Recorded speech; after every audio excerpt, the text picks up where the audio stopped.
ಭಾರತದ ನೈಜ ಅಭಿವೃದ್ಧಿ ಎಂದರೆ ಅದು ಗ್ರಾಮಗಳ ಅಭಿವೃದ್ಧಿ ಎನ್ನುವರು.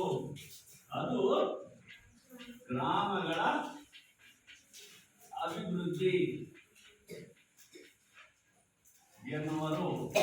ಅವಾಗ ಗ್ರಾಮಗಳ ಅಭಿವೃದ್ಧಿ ಅಂತ ಹೇಳಿದ್ರು. ಯಾರು ಹೇಳಿದ್ರು ಈ ಮಾತನ್ನ? ಮಹಾತ್ಮ ಗಾಂಧೀಜಿಯವರು ಗ್ರಾಮೀಣ ಅಭಿವೃದ್ಧಿ ಬಗ್ಗೆ ಏನ್ ಹೇಳಿದ್ದಾರೆ ಅಂದ್ರೆ, ಭಾರತದ ನೈಜ ಅಭಿವೃದ್ಧಿ ಗ್ರಾಮಗಳ ಅಭಿವೃದ್ಧಿ. ಭಾರತದ ನೈಜ ಅಂದ್ರೆ ನಿಜವಾಗಿ ಭಾರತ ನಿಜವಾಗಿಯೂ ಅಭಿವೃದ್ಧಿ ಆಗುತ್ತೆ ಅಂತಂದ್ರೆ ಅದು ಯಾವ್ದು ಅಭಿವೃದ್ಧಿ ಆಗಬೇಕು? ಗ್ರಾಮಗಳ. Rural development in Indian economic development ಅಂದ್ರೆ ಒಂದು ಗ್ರಾಮದ ಒಂದು ಅಭಿವೃದ್ಧಿಯ ದೇಶದ ಅಭಿವೃದ್ಧಿ ಅಂತಕ್ಕಂಥ ಮಾತಿನಿಂದ ನಮಗೆ ಸ್ಪಷ್ಟ ಆಗ್ತದೆ. ಹಾಗಾಗಿ ಸ್ವತಂತ್ರ ನಂತರ ನಮ್ಮ ದೇಶಕ್ಕೆ ನಮ್ಮದೇ ಆದಂತಹ ನಾವು ಸಂವಿಧಾನವನ್ನು ರಚಿಸಿಕೊಂಡು ಎಲ್ಲಾ ರೀತಿಯ ಆಡಳಿತಾತ್ಮಕವಾದಂತಹ ಕಾಯ್ದೆ ಕಾನೂನುಗಳನ್ನ ರಚಿಸಿದ್ವಿ. ಅಂಬೇಡ್ಕರ್ ಅವರ ಒಂದು ನೇತೃತ್ವದಲ್ಲಿ ನಿಮಗೆಲ್ಲ ಗೊತ್ತಿದೆ. ಸಂವಿಧಾನ ರಚಿತ ಆದ್ಮೇಲೆ ನಾವು ಅದರ ಆಧಾರದ ಮೇಲೆ ಪ್ರತಿಯೊಂದು ವಿಚಾರಗಳು ನಮ್ಮ ಕಾಯ್ದೆ ಕಾನೂನು ಮೂಲಕಲೇ ಮಾಡಬೇಕಾಗಿರೋದ್ರಿಂದ ಅದರ ಆಧಾರದ ಮೇಲೆ ನಾವು ಸ್ವತಂತ್ರಗೊಂಡ ನಂತರ ಏನಾಯ್ತು ಅಂದ್ರೆ ಸರ್ಕಾರ ಗ್ರಾಮೀಣ ಅಭಿವೃದ್ಧಿಗೆ ಮೊದಲ ಆದ್ಯತೆಯನ್ನ ಕೊಡ್ತಾರೆ. ಅದಕ್ಕೆ ಗ್ರಾಮೀಣಗಳ ಅಭಿವೃದ್ಧಿ ಆದ್ರೆ ದೇಶ ಅಭಿವೃದ್ಧಿ ಅನ್ನುವಂತ ಮಾತು. ನಮಗೆ ಪಂಚವಾರ್ಷಿಕ ಯೋಜನೆಗಳು ಅಂತ ಹೇಳಿ ಬರ್ತಾರೆ. 5 ವರ್ಷಗಳಿಗೊಮ್ಮೆ ದೇಶದ ಅಭಿವೃದ್ಧಿಗಾಗಿ ಮಾಡಿಕೊಂಡಿರ್ತಕ್ಕಂಥ ವ್ಯವಸ್ಥಿತವಾದಂತಹ ಯೋಜನೆ ಪಂಚವಾರ್ಷಿಕ ಯೋಜನೆ. ಅದರಲ್ಲಿ ಮೊದಲು ಕೃಷಿಗೆ ಆದ್ಯತೆಯನ್ನ ಕೊಟ್ಟಿದ್ದಾರೆ, ಹೌದಲ್ಲ? 2ನೇ ಪಂಚವಾರ್ಷಿಕ ಕೈಗಾರಿಕೆಗಳಿಗೆ ನಿಮ್ಗೆಲ್ಲ ಕೊಟ್ಟಿದ್ದಾರೆ. ಸೊ ಹಾಗಾಗಿ ಆ ಒಂದು ನಿಟ್ಟಿನಲ್ಲಿ ಸರ್ಕಾರ ಈ ಒಂದು ಅಭಿವೃದ್ಧಿ ತಂತ್ರಗಳನ್ನ ಅನುಸರಿಸೋದಕ್ಕೆ ಮುಂದಾಗ್ತಾರೆ. ಅಭಿವೃದ್ಧಿಯ ತಂತ್ರಗಳಂದ್ರೆ ಯೋಜನೆಗಳನ್ನ ಹಾಕೊಳ್ತಾರೆ. ಆ ಒಂದು ಗಾಂಧೀಜಿಯವರ ಕನಸನ್ನ ನನಸು ಮಾಡ್ಬೇಕಾದ್ರೆ ನೈಜ ಭಾರತದ ಅಭಿವೃದ್ಧಿ ಆಗುತ್ತೆ, ಗ್ರಾಮಗಳ ಅಭಿವೃದ್ಧಿ ಆಗೋದು ಬಹಳಷ್ಟು ಮುಖ್ಯ ಅಂತಕ್ಕಂಥ ಅಂಶವನ್ನ ಅರಿತುಕೊಂಡು ಸರ್ಕಾರ ಈ ಒಂದು ತನ್ನದೇ ಆದಂತ ತಂತ್ರಗಳನ್ನ ನಿರ್ಮಾಣ ಅಂದ್ರೆ ಯೋಜನೆಗಳನ್ನ ಹಾಕೊಂಡು ಕಾರ್ಯರೂಪಕ್ಕೆ ಬರ್ತದೆ. ಹಾಗಾಗಿ ನಗರ ಕೇಂದ್ರಿತ ಪ್ರದೇಶಗಳಿಲ್ವ? ನಗರ ಅಂದ್ರೆ ನಗರದಲ್ಲಿ ಈ ವಾಸತಕ್ಕಂಥ ಜನರ ಒಂದು ಸ್ಥಿತಿಗತಿಗಳನ್ನ ನಗರ ಕೇಂದ್ರ ವ್ಯವಸ್ಥೆ ಅಂತ ಹೇಳಿ ಕರೀತಾರೆ. ಆ ನಗರ ಕೇಂದ್ರ ವ್ಯವಸ್ಥೆಯ ಅವಕಾಶವನ್ನು ನೀಡಿರ್ತಕ್ಕಂಥದ್ದನ್ನ ನೋಡಿಕೊಂಡು ನಗರಗಳಲ್ಲಿ ಕೈಗಾರಿಕೆಗಳ ಬೆಳವಣಿಗೆ, ನಗರಗಳಲ್ಲಿ ಏನಾಗ್ತದೆ? ಕೈಗಾರಿಕೆಗಳ ಬೆಳವಣಿಗೆಯನ್ನ ಮಾಡ್ತಾರೆ. ನಗರಗಳಲ್ಲಿ ಕೈಗಾರಿಕಾ ಬೆಳವಣಿಗೆಯನ್ನ ಮಾಡೋದ್ರ ಮೂಲಕ ಜನರಿಗೆ ಉದ್ಯೋಗ ಅವಕಾಶಗಳನ್ನ ಸೃಷ್ಟಿಸಿಕೊಡ್ಬೇಕು. ಜನರೆಲ್ಲರೂ ಏನಾಗಬೇಕು? ದುಡಿಯುವಂತರಾಗಬೇಕು ಅನ್ನುವಂಥದ್ದು ಬಹಳಷ್ಟು ಮುಖ್ಯ ಉದ್ದೇಶ ಅದು ಸರ್ಕಾರದ. ಆ ಒಂದು ನಿಟ್ಟಿನಲ್ಲಿ ಏನಾಗ್ತದೆ ಅಂದ್ರೆ ಈ ಒಂದು ಕೈಗಾರಿಕೆಗಳ ನಗರದಲ್ಲಿ ಸ್ಥಾಪನೆ ಮಾಡಿದ್ಮೇಲೆ ಬಹಳಷ್ಟು ವ್ಯತ್ಯಾಸ ಪ್ರಾರಂಭ ಆಗ್ತದೆ. ಏನ್ ವ್ಯತ್ಯಾಸ ಪ್ರಾರಂಭ ಆಗ್ತದೆ ಅಂದ್ರೆ ಹಳ್ಳಿ ಕೈಗಾರಿಕೆಗಳು ನಾಶ ಆಗ್ತಾ ಹೋಗ್ತವೆ. ಹಳ್ಳಿ ಕೈಗಾರಿಕೆಗಳು ಏನಾಗ್ತವೆ? ನಾಶ ಆಗ್ತಾ ಹೋಗ್ತದೆ. ಹಳ್ಳಿಗಳ ಒಂದು ದುಡಿಮೆಗೆ ಬೆಲೆ ಇಲ್ಲದಂತಾಗಿ ನಾವು ನಗರದಲ್ಲಿ ಉತ್ಪನ್ನ ಆಗ್ತಕ್ಕಂಥ ವಸ್ತುಗಳ ಖರೀದಿಯನ್ನು ಮಾಡೋದಕ್ಕೆ ಮುಂದಾಗಿ ಆ ದೇಶದಲ್ಲಿ ಬಹಳಷ್ಟು ಜನರು ಉದ್ಯೋಗವನ್ನು ಕಳೆದುಕೊಳ್ಳುವಂತ ಸ್ಥಿತಿ ನಿರ್ಮಾಣ ಆಗ್ತದೆ. ಈಗಲೂ ಕೂಡ ನಾವು ವಿದೇಶದ ವಸ್ತುಗಳನ್ನ ಹೆಚ್ಚು ತೆಗೆದುಕೊಳ್ತಾ ಇರೋದ್ರಿಂದ ಜಪಾನ್ ದೇಶದ್ದು, ಚೀನಾ ದೇಶದ ವಸ್ತುಗಳನ್ನು ಸಾಕಷ್ಟು ಬಳಸ್ತಾ ಇರೋದ್ರಿಂದ ನಮ್ಮ ದೇಶದ ವಸ್ತುಗಳಿಗೆ ಏನಾಗಿದೆ? ಬೇಡಿಕೆ ಇಲ್ಲದಂತಾಗಿ ಈ ರೂಪಾಯಿ ಮೌಲ್ಯ ಏನಾಗಿದೆ? ಕುಸಿತಾ ಹೋಗ್ತಾ ಇದೆ. ರೂಪಾಯಿ ಮೌಲ್ಯ ಏನಾಗ್ತದೆ? ಕುಸಿತವಾಗ್ತದೆ. ಒಂದು ದೇಶದ ಅಭಿವೃದ್ಧಿ ಯಾವುದರ ನಿರ್ಧಾರಣೆ ಮಾಡ್ತಾರೆ ಅಂದ್ರೆ ರೂಪಾಯಿಯ ಮೌಲ್ಯದ ಆಧಾರದ ಮೇಲೆ ಡಾಲರ್ ಜೊತೆಗೆ ನಮ್ಮ ರೂಪಾಯಿನ ಹೋಲಿಕೆ ಮಾಡ್ತಾರೆ. ಈಗ ಸರಿಸುಮಾರು ಒಂದು 4-5 ದಿನದ ಹಿಂದಿನ ವಿಷಯ ಹೇಳೋದಾದ್ರೆ ಒಂದು ಡಾಲರ್ನ ಬೆಲೆ ಎಷ್ಟು ಗೊತ್ತಾ? 88 ರೂಪಾಯಿಗೆ ಏರ್ತಾ ಇದೆ ಅಂತ ಹೇಳಿ. ಎಷ್ಟು? 88 ರೂಪಾಯಿ. ಅಮೆರಿಕದವರ $1 ತಗೊಳ್ಬೇಕಾದ್ರೆ ನಾವು 80ರಿಂದ 88 ರೂಪಾಯಿ ಕೊಟ್ರೆ ಅವ್ರದ್ದು $1 ಸಿಗ್ತದೆ. ಹಾಗಾಗಿ ಅವ್ರು ಇಲ್ಲಿ $1 ತಗೊಂಡು 88 ರೂಪಾಯಿ ಖರ್ಚು ಮಾಡ್ತಾರೆ. ಹಾಗಾಗಿ ನಮ್ಮ ರೂಪಾಯಿಗೆ ಬೆಲೆ ಯಾವಾಗ ಬರ್ತದೆ ಅಂದ್ರೆ, ಯಾವಾಗ ಬೆಲೆ ಬರ್ತದೆ ನಮ್ಮ ರೂಪಾಯಿಗೆ ಅಂದ್ರೆ ನಾವು ರಫ್ತನ್ನ ಹೆಚ್ಚು ಮಾಡಿದಾಗ. ಈಗ ಉದಾಹರಣೆ, ನಿಮ್ಮ ಹೊಲದಲ್ಲಿ ಬೆಳೆದಿದ್ದು ನೀವು ಸಾಹುಕಾರರಾಗಕ್ಕೆ ನೀವು ಬೇರೆ ಕಡೆ ಹೊರಗೆ ಹೋಗಿ ಮಾರಿದ್ರಲ್ಲೇ ನಿಮಗೆ ಬೆಲೆ ಬರ್ತದೆ. ಇಲ್ಲ ನಾವು ಮಾರಲ್ಲ, ಇಲ್ಲಿ ಏನ್ ಬೆಲೆ ಇರ್ತದೆ? ಆ ಸ್ಥಿತಿಯಾಗಿ ನಮ್ಮ ದೇಶದ ಉತ್ಪನ್ನಗಳು ನಾವು ಉಪವಾಸ ಇದ್ದು ಚಿಂತಿಲ್ಲ, ಆ ವಸ್ತುಗಳು ಏನ್ ಮಾಡ್ತೀವಿ? ಮಾರ್ತೀವಿ. ಹೊರಗೆ ಹಾಕಿದಾಗ ಅದರಿಂದ ಬರ್ತಕ್ಕಂಥ ಆದಾಯದಿಂದ ನಮ್ಮ ಸ್ಥಿತಿಗತಿಗಳನ್ನ. ಅದೇ ನಿಟ್ಟಿನಲ್ಲಿ ನಮ್ಮ ದೇಶ ನಮ್ಮ ದೇಶದ ರೂಪಾಯಿ ಮೌಲ್ಯ ಹೆಚ್ಚಾಗಬೇಕಾದ್ರೆ ಯಾವ ವ್ಯಾಪಾರ ಹೆಚ್ಚಾಗಬೇಕು? ವಿದೇಶಿ ವ್ಯಾಪಾರ ಹೆಚ್ಚಾಗಬೇಕು. ವ್ಯಾಪಾರದಲ್ಲಿ ಎಷ್ಟು ವಿಧ? 3 ವಿಧ ಇದಾವೆ. ಎಷ್ಟಿದಾವೆ ವ್ಯಾಪಾರದಲ್ಲಿ? 3 ವಿಧ. ಯಾವ್ಯಾವು? ವ್ಯಾಪಾರದಲ್ಲಿ 3. ಒಂದು ಆಮದು ವ್ಯಾಪಾರ, ರಫ್ತು ವ್ಯಾಪಾರ, ಇನ್ನೊಂದು ಯಾವ್ದು? ತೆರೆದಿಕ್ಕಿದೆ ಇದೇ ಇದು ವಿದೇಶಿ ವ್ಯಾಪಾರ. ಈಗ ಹೇಳ್ತೀನಿ ನಾನು, ವಿವರಿಸಿ ಅಲ್ಲಿ ಬರ್ತೀನಿ ಮತ್ತೆ. ಅದಕ್ಕೆ ಮೂಲದಿಂದ ಹೋದಾಗ ಇದು ಉಳಿದೇಶ ಮುಂದೆ ಹೇಳಿಲ್ಲ ಚಿಂತಿಲ್ಲ, ನೀವು ಅರ್ಥ ಮಾಡ್ಕೊಂಡ್ಬಿಡ್ತೀವಿ. ಇನ್ನೊಂದಿದೆ ಪುನರ್ ರಫ್ತು ವ್ಯಾಪಾರ ಅಂತ. ಪುನರ್ ರಫ್ತು ವ್ಯಾಪಾರ ಈಗ ನಿಮ್ಗೆಲ್ಲ ಗೊತ್ತಿದೆ. ಆಮದು ವ್ಯಾಪಾರ ಅಂದ್ರೆ ಏನು ಅಂತ ಹೇಳಿ, ಬೇರೆ ದೇಶದಿಂದ ನಮ್ಮ ದೇಶಕ್ಕೆ ಬೇಕಾಗಿರುವಂತ ವಸ್ತುಗಳನ್ನ ತರಿಸಿಕೊಳ್ಳೋದಕ್ಕೆ ಆಮದು.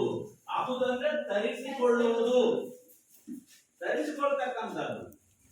ಮತ್ತೆ ರಫ್ತು ಅಂದ್ರೆ ನಮ್ಮ ದೇಶದಿಂದ ಬೇಡಿಕೆ ಇರುವ ದೇಶಗಳಿಗೆ ಉತ್ಪನ್ನಗಳನ್ನ ಕಳಿಸಿಕೊಡುವಂತದ್ದಕ್ಕೆ ನಾವು ಹೇಳ್ತೀವಿ ರಫ್ತು.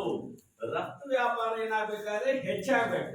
ರಫ್ತು ವ್ಯಾಪಾರ ಹೆಚ್ಚಾದಾಗ ನಾವೇನಾಗ್ತೀವಿ? ಅಭಿವೃದ್ಧಿ ಆಗ್ತೀವಿ.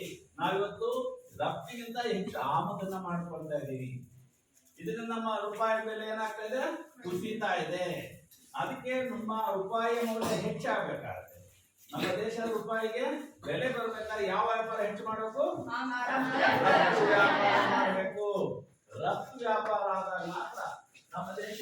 ಈಗ ಇನ್ನೊಂದು ಉಳಿತು, ಪುನರ್ ರಫ್ತು ವ್ಯಾಪಾರ. ಪುನರ್ ರಫ್ತು ವ್ಯಾಪಾರ ಅಂದ್ರೆ ಏನಪ್ಪ ಅಂದ್ರೆ, ಮತ್ತೆ ಅದೇ ಹೇಳ್ತೀನಿ, ಪ್ರತಿಯೊಂದು ಉತ್ತರ ಪ್ರಶ್ನೆಗಳೇ ಇರ್ತದೆ. ಪುನರ್ ಮತ್ತೆ ಮತ್ತೆ ರಫ್ತು ಮಾಡಬೇಕು. ಮತ್ತೆ ರಫ್ತು ಮಾಡಬೇಕು ಅಂದ್ರೆ ಅರ್ಥ, ಈಗ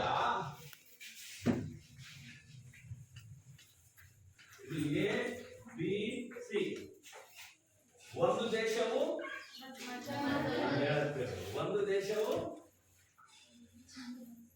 ಉತ್ಪನ್ನದ ವಸ್ತುಗಳನ್ನ ಇನ್ನೊಂದು ದೇಶದಿಂದ ತರಿಸಿಕೊಂಡು ಆ ವಸ್ತುಗಳನ್ನು ಮತ್ತೊಂದು ದೇಶಕ್ಕೆ ಕಳಿಸಿಕೊಡೋದಕ್ಕೆ. ಒಂದು ದೇಶದಿಂದ ಉತ್ಪನ್ನ ವಸ್ತುಗಳನ್ನ ತರಿಸಿಕೊಂಡು ಅವುಗಳನ್ನ ಮತ್ತೊಂದು ದೇಶಕ್ಕೆ ಕಳಿಸಿಕೊಡುವಂತ ವ್ಯಾಪಾರವನ್ನ ಪುನರ್ ರಫ್ತು ಅಂದ್ರೆ ರಫ್ತಾದಂತ ವಸ್ತು. ಒಂದು ದೇಶದಿಂದ ರಫ್ತಾಗಿರುವಂತ ಉತ್ಪನ್ನಗಳನ್ನ, ಆ ಉತ್ಪನ್ನ ವಸ್ತುಗಳನ್ನ ಏನ್ ಮಾಡೋದು? ಮತ್ತೆ ಅದನ್ನ ಮತ್ತೊಂದು ದೇಶಗಳಿಗೆ ಕೊಡೋದೇ ಪುನರ್ ರಫ್ತು. ರಫ್ತಾದಂತ ಉತ್ಪನ್ನಗಳನ್ನ ಮತ್ತೊಂದು ದೇಶಕ್ಕೆ ರಫ್ತು ಮಾಡೋದೇ ಏನು? ಈಗ ಬಿ ಅನ್ನುವಂತ ದೇಶ ಎ ದೇಶದಿಂದ ಕೆಲವು ವಸ್ತುಗಳನ್ನ ತರಿಸಿಕೊಂಡಿದೆ. ಬಿ ಅನ್ನುವಂತ ದೇಶ ಎ ನಿಂದ ಕೆಲವು ವಸ್ತುಗಳನ್ನ ಆಮದು ಮಾಡಿಕೊಂಡೆ, ಅಥವಾ ಅಲ್ಲಿ ಎ ಇಂದ ಬಿಗೆ ರಫ್ತಾಗಿದೆ. ಈ ಬಿ ಆ ವಸ್ತುಗಳನ್ನು ಯಾವ ದೇಶಕ್ಕೆ ರಫ್ತು ಮಾಡ್ತದೆ? ಇದಕ್ಕೆ ಏನಾಯ್ತು? ರಫ್ತಾಯ್ತು. ರಫ್ತಾದ ಮತ್ತೆ ಮತ್ತೊಂದು ದೇಶಕ್ಕೆ ರಫ್ತಾಗ್ತದೆ. ಇದಕ್ಕೇನಂತಾರೆ? ಪುನರ್ ರಫ್ತಿಗೆ ಪ್ರಖ್ಯಾತಿ ಪಡೆದಿರ್ತಕ್ಕಂಥ ಒಂದು ವ್ಯಾಪಾರ ಸ್ಥಳ ಅಂದ್ರೆ ಹಾಂಗ್ಕಾಂಗ್ ಅಂತ ಹೇಳಲಾಗ್ತದೆ. ಹಾಂಗ್ಕಾಂಗ್ ಅನ್ನುವ ದೇಶ ಪುನರ್ ರಫ್ತಿನಲ್ಲಿ ಬಹಳಷ್ಟು ಪ್ರಸಿದ್ಧಿ ಪಡೆದಿದೆ ಅಂತೆ. ಆ ದೇಶ ಏನು ಉತ್ಪನ್ನನೇ ಮಾಡೋದಿಲ್ಲ, ಒಂದು ದೇಶದಿಂದ ತರಿಸ್ಕೊಳ್ತಾರೆ, ಅದು ಮತ್ತೊಂದು ದೇಶಕ್ಕೆ ಮಾಡ್ತಾರೆ, ಹಿಂಗಾಗಿ ಲಾಭ ಮಾಡ್ತಾರೆ. ಇಂಥ ಒಂದು ವ್ಯವಸ್ಥೆ ವ್ಯಾಪಾರದಲ್ಲಿ ಬೇರೆ ಬೇರೆ ರೀತಿಯಾಗಿರ್ತಕ್ಕಂಥದನ್ನ ನಾವು ನೋಡ್ತಿದ್ದ ಪುನರ್ ರಫ್ತು ವ್ಯಾಪಾರ ಅಂತ ಹೇಳಿ. ಹೀಗೆ ಇದು ವ್ಯಾಪಾರದಲ್ಲಿ ಏನು ಬಗೆಗಳು? How many types of export? Import, export, interport ಅಂತ ಹೇಳಿ ಕರೀತಾರೆ. ಇದು ಇಂಪೋರ್ಟ್. ಇಂಪೋರ್ಟ್ ಅಂದ್ರೆ ಆಮದು. ಎಕ್ಸ್ಪೋರ್ಟ್ ರಫ್ತು ಮಾಡೋದು. ಇಂಟರ್ಪೋರ್ಟ್, ಇಂಟರ್ ಅಂದ್ರೆ ಬಂದು ಮತ್ತೆ ಪೋರ್ಟ್ ಅಂದ್ರೆ ಕಳಿಸೋದಂತ. ಇಂಪೋರ್ಟ್, ಎಕ್ಸ್ಪೋರ್ಟ್, ಇಂಟರ್ಪೋರ್ಟ್ ಅಂತ ಹೇಳಿ ಕರೀತಾರೆ. ಆಮದು ವ್ಯಾಪಾರ, ರಫ್ತು ವ್ಯಾಪಾರ, ರಫ್ತು ವ್ಯಾಪಾರ. ಹೀಗೆ ದೇಶದ ಆರ್ಥಿಕ ಮೌಲ್ಯ ಹೆಚ್ಚಾಗಬೇಕಾದ್ರೆ ಯಾವ ವ್ಯಾಪಾರ ಮಾಡ್ಬೇಕಂದ್ರೆ ರಫ್ತು ವ್ಯಾಪಾರ ಮಾಡಬೇಕು. ಆದ್ರೆ ನಮ್ಮ ದೇಶದಲ್ಲಿ ಏನಾಯ್ತಂದ್ರೆ ಹಳ್ಳಿಗಳ ದೇಶ ಆಗಿರೋದ್ರಿಂದ ಕೇಂದ್ರದಲ್ಲಿ ಕೈಗಾರಿಕೆಗಳ ಸ್ಥಾಪನೆ ಮಾಡಿದ್ರು. ಅದರ ಕಾರಣದಿಂದ ಭಾರತ ದೇಶದಲ್ಲಿ ಹಳ್ಳಿಗಳಲ್ಲಿ ಇರ್ತಕ್ಕಂಥ ಉತ್ಪನ್ನಗಳು, ಕಾರ್ಖಾನೆಗಳು, ಕೈಗಾರಿಕೆಗಳು ಏನಾದ್ರು ನಶಿಸ್ತಾ ಹೋಗುದು. ವಿಶೇಷವಾಗಿ ಗುಡಿ ಕೈಗಾರಿಕೆಗಳು ಅಂತ ಹೇಳಿ ಬರ್ತಾರೆ. ಹಳ್ಳಿಗಳನ್ನ ಕೈಗಾರಿಕೆಗಳಿಗೆ ಎಂತ ಕೈಗಾರಿಕೆಗಳು ಅಂತಾರೆ? ಗುಡಿ ಕೈಗಾರಿಕೆಗಳು. ಗುಡಿ ಕೈಗಾರಿಕೆಗಳು ಅಂದ್ರೆ ಏನಪ್ಪಾ ಅಂದ್ರೆ, ಗುಡಿ ಅಂದ್ರೇನು? ಗುಡಿ ಅಂದ್ರೇನು? ಗುಡಿ ಅಂದ್ರೇನು?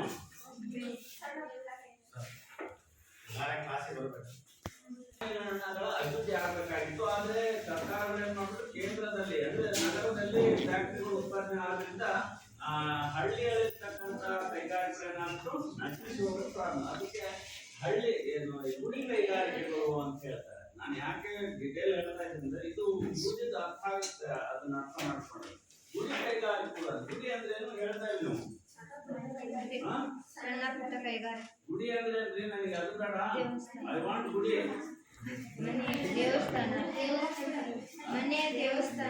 ಅಷ್ಟು ಹೇಳಕ್ ಬರಲ್ಲ. ಏನೋ ದೊಡ್ಡಪ್ಪ ಅಂತ. ಗುಡಿ ಅಂದ್ರೆ ದೇವಸ್ಥಾನ ಅಲ್ಲ, ವಾಸ್ತವ ಅಂದ್ರೆ ಚಿಕ್ಕ ಪ್ರಮಾಣದ ಉತ್ಪನ್ನ ಸ್ಥಳ ಅಥವಾ ವಾಸ್ತಕ್ಕಂಥ ಸ್ಥಳವನ್ನ ಗುಡಿ ಅಂತಾರೆ. ಶಾಲೆಗೆ ಗುಡಿ ಅಂತಾರೆ ಕೆಲವು ಹಳ್ಳಿ ಗುಡಿ ಶಾಲೆ ಗುಡಿ ಅಂದ್ರೆ ಒಂದು ನಿಗದಿತ ಸ್ಥಳ ಅಂತ ಹೇಳಿ ಅದು ವಾಸ ಮಾಡ್ತಕ್ಕಂಥದ್ದಾಗಿರ್ತದೆ. ಮನೆ ದೇವಾಲಯ ಅಂತ ಹೌದಲ್ಲ, ಅವಾಗಲ್ಲಿ ಪೂಜೆ ಮಾಡಕ್ಕೆ ದೇವಾಲಯ ಅಂದ್ರೆ ಅರ್ಥ ಒಂದು ನಿರ್ದಿಷ್ಟ ಗೌರವದ ಸ್ಥಳ ಅಂತ ಹೇಳಿ. ಅಂದ್ರೆ ಗುಡಿ ಕೈಗಾರಿಕೆಗಳು ಅಂದ್ರೆ ಮನೆಯಲ್ಲೇ ಇಟ್ಕೊಂಡು ಉತ್ಪನ್ನ ಮಾಡ್ತಕ್ಕಂಥ ಕೈಗಾರಿಕೆಗಳು ಗುಡಿ ಕೈಗಾರಿಕೆಗಳು. ಯಾವ್ಯಾವ ಗುಡಿ ಕೈಗಾರಿಕೆಗಳು ಅಂದ್ರೆ ಚಾಪೆ ಎಣ್ಣೆಯೋದು, ಮಡಿಕೆ ತಯಾರು ಮಾಡೋದು ಹೌದಲ್ಲ, ಮತ್ತೆ ಪುಟ್ಟಿ ಎಣ್ಣೆಯೋದು ಹೌದಲ್ಲ, ರಾಟಿ ಹೊಲಿಯೋದು, ಇವೆಲ್ಲ ಸಣ್ಣ ಸಣ್ಣ ಮನೆಯಲ್ಲಿ ಇಟ್ಕೊಂಡು ಮಾಡ್ತಾರಲ್ಲ. ಬಡಗಿ ಕೆಲಸ, ಕಮ್ಮಾರಿಕೆ, ಚಮ್ಮಾರಿಕೆ ಎಲ್ಲವುಗಳು ಏನಂತ ಗುಡಿ ಕೈಗಾರಿಕೆಗಳು ಅಂತ ಹೇಳಿ ಕರಿತಾ ಇದ್ದಾರೆ. ಈ ಗುಡಿ ಕೈಗಾರಿಕೆಗಳು ಏನಾದ್ರು ನಶಿಸುವುದು ಯಾಕೆ? ನಗರ ಪ್ರದೇಶಗಳಲ್ಲಿ ಕೈಗಾರಿಕೆಗಳನ್ನ ಸ್ಥಾಪಿಸಿದ್ರಿಂದ ಹಳ್ಳಿಗಳಲ್ಲಿ ನಾವು ಕೈಗಾರಿಕೆಗಳು ಏನಾಗ್ತಾ ಹೋದ್ರು, ನಾಶ ಆಗ್ತಾ ಹೋಗೋದಕ್ಕೆ ಪ್ರಾರಂಭ ಮಾಡಿದ್ವು. ಹಾಗಾಗಿ ಗ್ರಾಮೀಣ ಕೈಗಾರಿಕೆ ನಶಿಸಿ ಗ್ರಾಮೀಣದಲ್ಲಿರ್ತಕ್ಕಂಥ ಒಂದು ಜನರು ನಗರಗಳಿಗೆ ಹೋಗೋದಕ್ಕೆ ಪ್ರಾರಂಭ ಮಾಡಿದ್ರು. ಈಗಲೂ ಹೋಗ್ತಾರೆ ಹೌದಲ್ಲ, ಕಾಕ್ಸಿಗೆ ಹೋಗ್ತಾರೆ, ಬೆಂಗಳೂರಿಗೆ ಹೋಗ್ತಾರೆ, ದುಡಿಯಕ್ಕೆ ಹೋಗ್ತಾರಲ್ಲ. ಕಾರಣ ಇಲ್ಲಿ ಉದ್ಯೋಗ ಅವಕಾಶಗಳು ಇಲ್ಲೇ ಇರೋದ್ರಿಂದ. ಯಾಕಂದ್ರೆ ಹೆಚ್ಚು ಬಹುತೇಕ ಎಲ್ಲಾ ಕಂಪನಿಗಳು ಬೆಂಗಳೂರಲ್ಲಿದ್ದಾರೆ. ಎಲ್ಲಿ ನಿಮ್ಮ ಕೆಲಸ ಮಾಡಿದ್ರೆ ಬೆಂಗಳೂರಲ್ಲಿ ಕೆಲಸ. ಅವುಗಳನ್ನೇ ಇಲ್ಲಿ ಬೇರೆ ಬೇರೆ ಭಾಗಗಳಿಗೆ ಸ್ಥಾಪನೆ ಮಾಡಿಬಿಟ್ಟಿದ್ರೆ ಎಲ್ಲರೂ ಏನಾಗ್ತಿದ್ರು, ಅಭಿವೃದ್ಧಿ ಆಗ್ಬಿಡ್ತಿದ್ರು. ಆದ್ರೆ ಏನ್ ಮಾಡಿದ್ರು, ಮುಂದೆ ಎಲ್ಲ ನಗರಗಳಲ್ಲೇ ಕೈಗಾರಿಕೆಗಳನ್ನ ಸ್ಥಾಪಿಸಿದ್ರಿಂದ ಇದು ನಗರ ಹಳ್ಳಿಗಳಲ್ಲಿರ್ತಕ್ಕಂಥ ಒಂದು ಗ್ರಾಮೀಣ ಒಂದು ಉತ್ಪನ್ನಗಳು ನಶಿಸಿ ಹೋಗೋದಕ್ಕೆ ಕಾರಣವಾಯಿತು. ಯಾಕೆ ಈ ತರ ಆಗ್ತದೆ ಅಂದ್ರೆ ಈ ಒಂದು ತಂತ್ರಜ್ಞಾನ ಒಂದು ಅಳವಡಿಕೆ ಏನಾಯ್ತು, ಇದು ಕೈಗಳಿಂದ ಮಾಡ್ತಕ್ಕಂಥ ಕೈಗಾರಿಕೆ ಅಂತ ಹೇಳಿದ್ರೆ ಮನೆಯಲ್ಲಿ ಇಟ್ಕೊಂಡು ಕೈಯಿಂದ ಮಾಡ್ತಾ ಇದ್ರು. ಈಗ ಏನಾಯ್ತು, ನಗರದಲ್ಲಿ ಫ್ಯಾಕ್ಟರಿಗಳು ಯಂತ್ರಗಳಿಂದ ಏನಾದ್ರು ವಸ್ತುಗಳು ಉತ್ಪನ್ನ ಮಾಡೋದಕ್ಕೆ ಪ್ರಾರಂಭ ಮಾಡಿದ್ರು. ಅದರಿಂದ ಜನ ಆಕರ್ಷಣೆಯಾಗಿ ಆ ವಸ್ತುಗಳನ್ನ ಖರೀದಿ ಮಾಡೋದಕ್ಕೆ ಪ್ರಾರಂಭ. ಈಗ ಮೊದಲು ನೇಯ್ಗೆಯಿಂದ ಏನ್ ಮಾಡ್ತಾ ಇದ್ರು, ಬಟ್ಟೆಯನ್ನ ಹೆಣಿತಾ ಇದ್ರು. ಮಗ್ಗಗಳು ನೇಯ್ಗೆಗಳಿಂದ ಏನ್ ಮಾಡಿದ್ರು, ಮಾಡ್ತಾ ಇದ್ರು. ಈಗ ಯಾವುದೇ ಪುಟ್ಟಿ ಆಗಲಿ ಪ್ರತಿಯೊಂದು ಕೈಗಳಿಂದ. ಈಗ ಪ್ಲಾಸ್ಟಿಕ್ ಪುಟ್ಟಿಗಳಿದೆ, ಜನ ಏನ್ ಮಾಡ್ತಾರೆ ಅದನ್ನ ತಗೊಳ್ತಾರೆ, ಇದನ್ನ ತಗೊಳ್ಳೋದಿಲ್ಲ ಹೌದಲ್ಲ. ಹಾಗಾಗಿ ಇದರಿಂದ ಗ್ರಾಮ ಪ್ರದೇಶಗಳಲ್ಲಿದ್ದಂತಹ ಒಂದು ಉತ್ಪನ್ನಗಳ ಒಂದು ವ್ಯವಸ್ಥೆ ಏನಾಗ್ತದೆ, ಕುಸಿತ ಹೋಗೋದಕ್ಕೆ ಪ್ರಾರಂಭ ಆಯಿತು. ಇಲ್ಲಿ ಎರಡು ಮುಖ್ಯ ವಿಷಯಗಳನ್ನ ನಾವು ನೋಡ್ತೇವೆ. ಜನರು ಈ ಕೈಗಾರಿಕೆ ಮತ್ತು ದೇವಾಲಯಗಳಲ್ಲಿ ತಮ್ಮನ್ನ ವಿಸ್ತರಿಸಿಕೊಳ್ಳೋದಕ್ಕೆ ಗ್ರಾಮ ಪ್ರದೇಶ ಬಿಟ್ಟು ಏನ್ ಮಾಡಿದ್ರು, ನಗರಗಳಿಗೆ ಹೋದ್ರು. ಇಲ್ಲಿ ಎರಡು ಮುಖ್ಯ ಅಂಶಗಳನ್ನ ನೋಡ್ತೀವಿ. ಯಾಕೆ ಹಿಂಗಾಯ್ತು? ಜನ ಹಳ್ಳಿಗಳಲ್ಲಿರ್ತಕ್ಕಂಥ ಕೈಗಾರಿಕೆಗಳನ್ನ ಬಿಟ್ಟು ಹೋದ್ರು ಅಥವಾ ಹಳ್ಳಿಗಳಲ್ಲಿರ್ತಕ್ಕಂಥ ಕೈಗಾರಿಕೆಗಳು ನಶಿಸಿ ಹೋದ್ರು. ಜನರ ಆರ್ಥಿಕ ಪರಿಸ್ಥಿತಿ ಹಳ್ಳಿಗಳಲ್ಲಿ ಕೆಳಮಟ್ಟಕ್ಕೆ ಯಾಕೆ ಇಳಿಯೋದಕ್ಕೆ ಪ್ರಾರಂಭ ಆಯ್ತು ಅಂದ್ರೆ ಅಲ್ಲಿ ಎರಡು ಮುಖ್ಯವಾದಂತಹ ಅಂಶಗಳನ್ನು ನೋಡ್ತೇವೆ. ಒಂದು ಏನಂದ್ರೆ ಉದಾರೀಕರಣ. ಇವುಗಳಿಗೆ ಪರೀಕ್ಷೆ ಇರುವಾಗ ಉದಾರೀಕರಣ ಮತ್ತು ಜಾಗತೀಕರಣ ಅಂತ ಎರಡು ಬರ್ತಾರೆ. ಉದಾರೀಕರಣ, ಇನ್ನೊಂದು ಜಾಗತೀಕರಣ.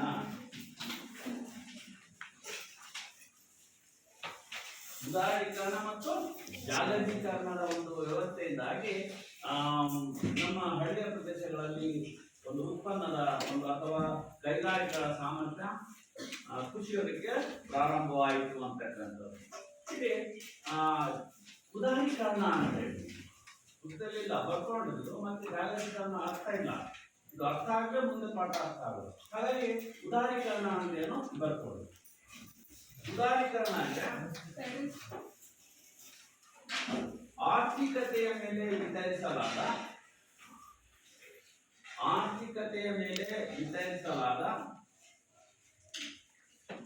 ಎಲ್ಲ ಅನಗತ್ಯ ನಿಯಂತ್ರಣಗಳು. ಆರ್ಥಿಕತೆಯ ಮೇಲೆ ವಿತರಿಸಲಾದ ಎಲ್ಲ ಅನಗತ್ಯ ನಿಯಂತ್ರಣಗಳು ಮತ್ತು ನಿರ್ಬಂಧಗಳನ್ನು ತೆಗೆದುಹಾಕುವುದೇ ಉದಾರೀಕರಣ. ಆರ್ಥಿಕತೆಯ ಮೇಲೆ ವಿತರಿಸಲಾದ ಎಲ್ಲ ಅನಗತ್ಯ ನಿಯಂತ್ರಣಗಳನ್ನು ಮತ್ತು ನಿರ್ಬಂಧಗಳನ್ನು ತೆಗೆದುಹಾಕುವುದೇ ಉದಾರೀಕರಣ. ಇದು ಉದಾರೀಕರಣ ಅನ್ನೋದೊಂದು ನೀತಿ. ಈ ನೀತಿ ಏನ್ ಹೇಳ್ತದೆ ಅಂದ್ರೆ ಆರ್ಥಿಕತೆಯ ಮೇಲೆ. ಆರ್ಥಿಕತೆ ಅಂದ್ರೆ ನೀವು ಏನು ಅರ್ಥ ಮಾಡ್ಕೋಬೇಕಂದ್ರೆ ಅರ್ಥ ಅಂತ ತಿಳ್ಕೋಬೇಕು. ಅರ್ಥ ಅಂದ್ರೇನು? ಹಣ ಅಥವಾ ಸಂಪತ್ತು ಅಂತ. ಈ ದೇಶದ ಹಣಕಾಸಿನ ಅಥವಾ ಸಂಪತ್ತಿನ ಮೇಲೆ ವಿತರಿಸಲಾದ ಹಂಚಲಾದ ದೇಶದ ಆರ್ಥಿಕ ಮತ್ತು ಹಣಕಾಸಿನ ವ್ಯವಸ್ಥೆಗೆ ಸರ್ಕಾರ ಏನು ಹಂಚಿತ್ತಲ್ಲ, ವಿತರಿಸಲಾಗಿರ್ತಕ್ಕಂಥ ಎಲ್ಲಾ ಅನಗತ್ಯ ಅಂದ್ರೆ ಅವಶ್ಯಕತೆ ಇಲ್ಲದಂತಹ ನಿಯಂತ್ರಣಗಳು. ಕಂಟ್ರೋಲ್ ಮಾಡಿದ್ರು. ಅಲ್ಲಿ ಕೊಡಬಾರ್ದು, ಇಲ್ಲಿ ಕೊಡಬೇಕು ಅಂತಕ್ಕಂಥ ಒಂದು ನಿಯಂತ್ರಣ ಇತ್ತಲ್ಲ, ಆ ನಿಯಂತ್ರಣಗಳು ಏನಾದ್ರು ಮತ್ತು ನಿರ್ಬಂಧನಗಳು ವಿಶೇಷವಾದಂತ ಕಂಡೀಷನ್ಗಳಿಗೆ ನಿರ್ಬಂಧ ಇದು ಮಾಡಬಾರ್ದು, ಇದು ಮಾಡಬೇಕು, ಇದು ಬರುತ್ತೆ, ಬರಲ್ಲ ಅನ್ನುವಂತ ನಿರ್ಬಂಧನ ಏನಿದೆಯಲ್ಲ, ನಿಯಮಗಳೇನಿದೆಯಲ್ಲ, ಅವುಗಳನ್ನ ಏನ್ ಮಾಡ್ಬಿಟ್ರು? ತೆಗೆದು ಹಾಕಿದ್ರು. ಯಾವಾಗ ತೆಗೆದು ಹಾಕಿದ್ರು ಇದ್ದಂತರ ಏನಾದ್ರು ಬೆಳೀತಾ ಹೋದ್ರು, ಬಡವರು ಆಗ್ತಾ ಹೋದ್ರು. ಯಾವ ರೀತಿಯಿಂದ? ಇದರಿಂದ ಹಳ್ಳಿಗಳಲ್ಲಿನ ಪರಿಸ್ಥಿತಿ ಏನಾಯ್ತು? ಕ್ಷೀಣಿಸ್ತಾ ಹೋಯ್ತು, ಕೆಳಮಟ್ಟಕ್ಕೆ ಹೋಯ್ತು. ಇದು ಉದಾರೀಕರಣ. ಅಂತ ಗೊತ್ತಾಯ್ತು. ಈಗ ಇಲ್ಲಿ ಆರ್ಥಿಕತೆಯ ಮೇಲೆ ಪ್ರತಿಯೊಬ್ಬ ವ್ಯಕ್ತಿಯ ಉತ್ಪಾದನೆಯ ಹಣಕಾಸಿನ ಉತ್ಪನ್ನಗಳ ವ್ಯವಸ್ಥೆಯ ಎಲ್ಲಾ ಹಣಕಾಸು ಅಥವಾ ಸಂಪತ್ತು ಬರ್ತಕ್ಕಂಥ ಮೂಲಗಳ ಮೇಲೆ ಏನ್ ಮಾಡಿದ್ರು? ಹಂಚಲ್ಪಟ್ಟಿರ್ತಕ್ಕಂಥ ಏನು ವಿಶೇಷವಾದಂತ ವ್ಯವಸ್ಥೆಗಳು, ಅವೆಲ್ಲ ಅನಗತ್ಯ ನಿಯಂತ್ರಣಗಳು ಮತ್ತು ನಿರ್ಬಂಧಗಳು ಏನಾದ್ರು ಏನ್ ಮಾಡಿ ನಿರ್ಬಂಧಗಳನ್ನು ಅದನ್ನ ತೆಗೆದು ಹಾಕಿದ ಉದಾರೀಕರಣ. ಉದಾಹರಣೆ ಹೋಗ್ಲಿ ಬಿಡೋದು ಮಾಡ್ಕೇಳಿದ್ರು ಅಂತಲ್ಲ, ಅದಕ್ಕೆ ಹಿಂಗೆ ನಾವು ಉದಾರ ನೀತಿ ಅಂತೇವಲ್ಲ, ಅಂದ್ರೆ ಅನುಕಂಪ. ಹೋಗ್ಲಿ ಮಾಡ್ಕೇಳಿ, ಯಾವ ಕಂಡೀಷನ್ ಏನಾದ್ರು ಮಾಡ್ಕೇಳಿ ಬಿಡುತ್ತೆ. ಹಂಗಾದಾಗ ಹಳ್ಳಿಗಳಲ್ಲಿ ನಗರ ಪ್ರದೇಶಗಳು ಬೆಳೀತಾ ಹೋದ್ರು, ಹಳ್ಳಿಗಳು ಕೆಳಮಟ್ಟಕ್ಕೆ ಇಳಿತಾ ಹೋದ್ರು. ಎರಡನೇದು ಯಾವ್ದಿದೆಯಲ್ಲ? ಜಾಗತೀಕರಣ ಅಂದ್ರೇನು? ಇದು ಕೂಡ ಬರ್ಕೊಂಡ್ರೆ ಪ್ರಪಂಚದಾದ್ಯಂತ ಜನರು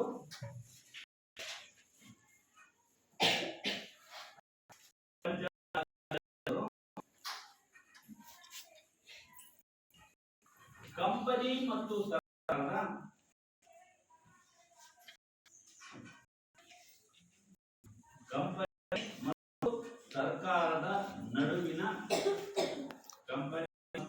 ಸರ್ಕಾರದ ನಡುವಿನ ಪರಸ್ಪರ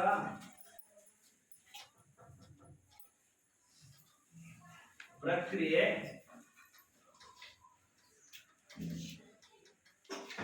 ಮತ್ತು ಏಕೀಕರಣದ ಕ್ರಿಯೆಯೇ ಜಾಗತೀಕರಣ. ಏನ್ ಬರ್ಕೊಂಡ್ರಿ? ಪ್ರಪಂಚದಾದ್ಯಂತ ಜನರು, ಕಂಪನಿ ಮತ್ತು ಸರ್ಕಾರ ನಡುವಿನ ಪರಸ್ಪರ ಪ್ರಕ್ರಿಯೆಗಳ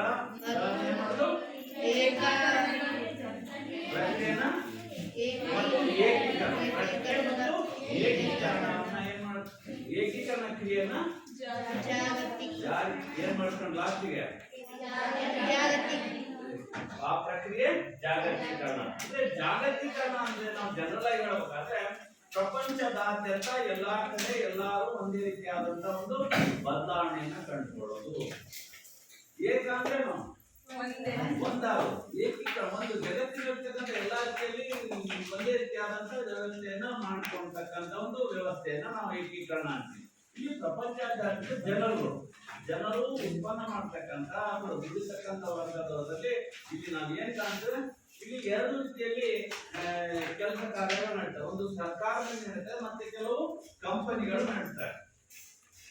ಕೆಲವು ಸರ್ಕಾರ ನಡೆಸ್ತದೆ, ಕೆಲವು ಕಂಪನಿ ಹಣಕಾಸನ್ನು ಹೊಂದಿದವರು ಏನ್ ಮಾಡ್ತಾರೆ, ಕಾರ್ಖಾನೆಗಳನ್ನ ನಿರ್ಮಾಣ. ಈಗ ಬಳ್ಳಾರಿ ಹತ್ರ ಜಿಂದಾಲ್ ಕಂಪನಿ ಅಂತ ಇದೆ, ಕೇಳಿದ್ರೆ ಜಿಂದಾಲ್ ಸ್ಟೀಲ್ ಫ್ಯಾಕ್ಟರಿ ಅಂತ ಹೇಳಿ JSW ಅಂತ ಹೇಳ್ತಿರ್ತಾರ. ಜಿಂದಾಲ್ ಅನ್ನುವಂತ ವ್ಯಕ್ತಿ ತನ್ನ ಹೆಸರಿನಲ್ಲಿ ತನ್ನ ಹಣಕಾಸನ್ನ ಏನಾದ್ರೂ ತೊಡಗಿಸಿ ಉತ್ಪನ್ನ ಮಾಡಿ ಅದನ್ನ ವ್ಯಾಪಾರ ಮಾಡಿ ವ್ಯವಹಾರ ಮಾಡ್ತಾರೆ. ಅಲ್ಲಿ ಅನೇಕ ಜನರಿಗೆ ಉದ್ಯೋಗಾವಕಾಶ ಸಿಕ್ಕಿದೆ. ಈಗ ಉದಾಹರಣೆ ಹೋಗಿ, ಅದು ಬೇಡ, ಸರ್ಕಾರಿ ಶಾಲೆಗಳು, ಸರ್ಕಾರಿ ಶಾಲೆಗಳು ಸರ್ಕಾರದ ಒಂದು ನಿಯಂತ್ರಣದಲ್ಲಿ, ಸರ್ಕಾರದ ಒಂದು ನಿಬಂಧನೆಗಳ ಮೇಲೆ, ಸರ್ಕಾರದ ಫೀಸು ಪ್ರಕ್ರಿಯೆ ಸವಲತ್ತುಗಳು ಎಲ್ಲ ಇರ್ತವೆ. ಆದ್ರೆ ಖಾಸಗಿ ಅವರು ತಾವು ದುಡ್ಡು ಹಾಕಿ ಬಿಲ್ಡಿಂಗ್ ಕಟ್ಸಿ, ಜಾಗ ತಗೊಂಡು ಕಟ್ಸಿ, ಅವರು ತಮ್ಮಗೆ ಏನ್ ಮಾಡ್ತಾರೆ, ಸರ್ಕಾರದ ಜೊತೆಗೆ ತಮ್ಮದೇ ಆದ ಕೆಲವು ಫೀಸ್ಗಳನ್ನ ವಸೂಲು ಮಾಡ್ತಾರೆ. ಅಲ್ಲಿರ್ತಕ್ಕಂಥ ಗುಣಮಟ್ಟ ಬೇರೆ ಇರ್ತದೆ, ಇಲ್ಲಿ. ಇದು ಕಾರಣ ಏನಂದ್ರೆ ಇಲ್ಲಿ ವ್ಯವಸ್ಥೆಗಳು ಎರಡು ರೀತಿ ಇಲ್ಲ. ಬರೀ ಎಲ್ಲವನ್ನ ಸರ್ಕಾರ ನಿರ್ವಹಣೆ ಮಾಡೋದಕ್ಕೆ ಆಗೋದಿಲ್ಲ. ಹಾಗಾಗಿ ಸರ್ಕಾರದ ಜೊತೆಗೆ ಖಾಸಗಿಯವರು ಕೂಡ, ಅಂದ್ರೆ ಕೆಲವು ಕಂಪನಿಗಳು ಕೂಡ ಉತ್ಪನ್ನದಲ್ಲಿ ತೊಡಗಿಸಿ ಜನರಿಗೆ ಉದ್ಯೋಗಾವಕಾಶನ ಕೊಡ್ತಕ್ಕಂಥ ವ್ಯವಸ್ಥೆ. ಇವು ಸರ್ಕಾರ ಮತ್ತು ಕಂಪನಿಗಳ ನಡುವಿನ ಪರಸ್ಪರ, ಅವರು ಸರ್ಕಾರ ಮತ್ತು ಖಾಸಗಿ ತಮ್ಮಲ್ಲಿ ಹೊಂದಾಣಿಕೆಯನ್ನು ಮಾಡಿಕೊಂಡು ನಡೀತಕ್ಕಂಥ ಒಂದು ಏಕೀಕರಣ ಒಂದಾಗಿ ದೇಶವನ್ನ ಆರ್ಥಿಕ ಸ್ಥಿತಿಯಲ್ಲಿ ಮುಂದೆ ತೆಗೆದುಕೊಂಡು ಹೋಗ್ತಕ್ಕಂಥ ಕ್ರಿಯೆಯನ್ನು ನಾವು ಅಂತೀವಿ ಜಾಗತೀಕರಣ. ಜಗತ್ತಿನಾದ್ಯಂತ ಜಗತ್ತಿನ ಒಂದು ಬದಲಾವಣೆಗಾಗಿ ಸರ್ಕಾರ ಮತ್ತು ಖಾಸಗಿಗಳು ಸೇರಿ ಮಾಡ್ತಕ್ಕಂಥ ವ್ಯವಸ್ಥೆಯನ್ನು ನಾವು ಇದರಲ್ಲಿ ನೋಡ್ತೇವೆ. ಇನ್ನು ನಮ್ಮ ದೇಶ ನಮಗೆಲ್ಲರಿಗೂ ಗೊತ್ತಿದೆ, ಬಹುತೇಕ ಭಾರತ ದೇಶ ಹಳ್ಳಿಗಳನ್ನು ಒಳಗೊಂಡಿರ್ತಕ್ಕಂಥ ದೇಶ ಅಂತ ಹೇಳಿ ನಾವು ಹೇಳ್ತೇವೆ. ಭಾರತ ದೇಶ ಯಾವುದನ್ನ ಹೆಚ್ಚು ಉದ್ಯೋಗವನ್ನು ಮಾಡ್ತಾ ಇರುವಂತ ದೇಶ, ಕೃಷಿಯನ್ನ. ಭಾರತ ಏನ್ ಮಾಡ್ತದೆ, ಕೃಷಿಯನ್ನ ಅವಲಂಬಿಸಿರ್ತಕ್ಕಂಥ ದೇಶ. ಭಾರತದಲ್ಲಿ ಎಷ್ಟು ಜನ ಏನ್ ಮಾಡ್ತಾ ಇದ್ದಾರೆ, ಕೃಷಿಯನ್ನ ಮಾಡ್ತಾ ಇದ್ದಾರೆ. ಕೃಷಿಯನ್ನ ಮಾಡ್ತಾ ಇದ್ದಾರೆ ಭಾರತ ದೇಶದಲ್ಲಿ ಎಷ್ಟು ಜನ.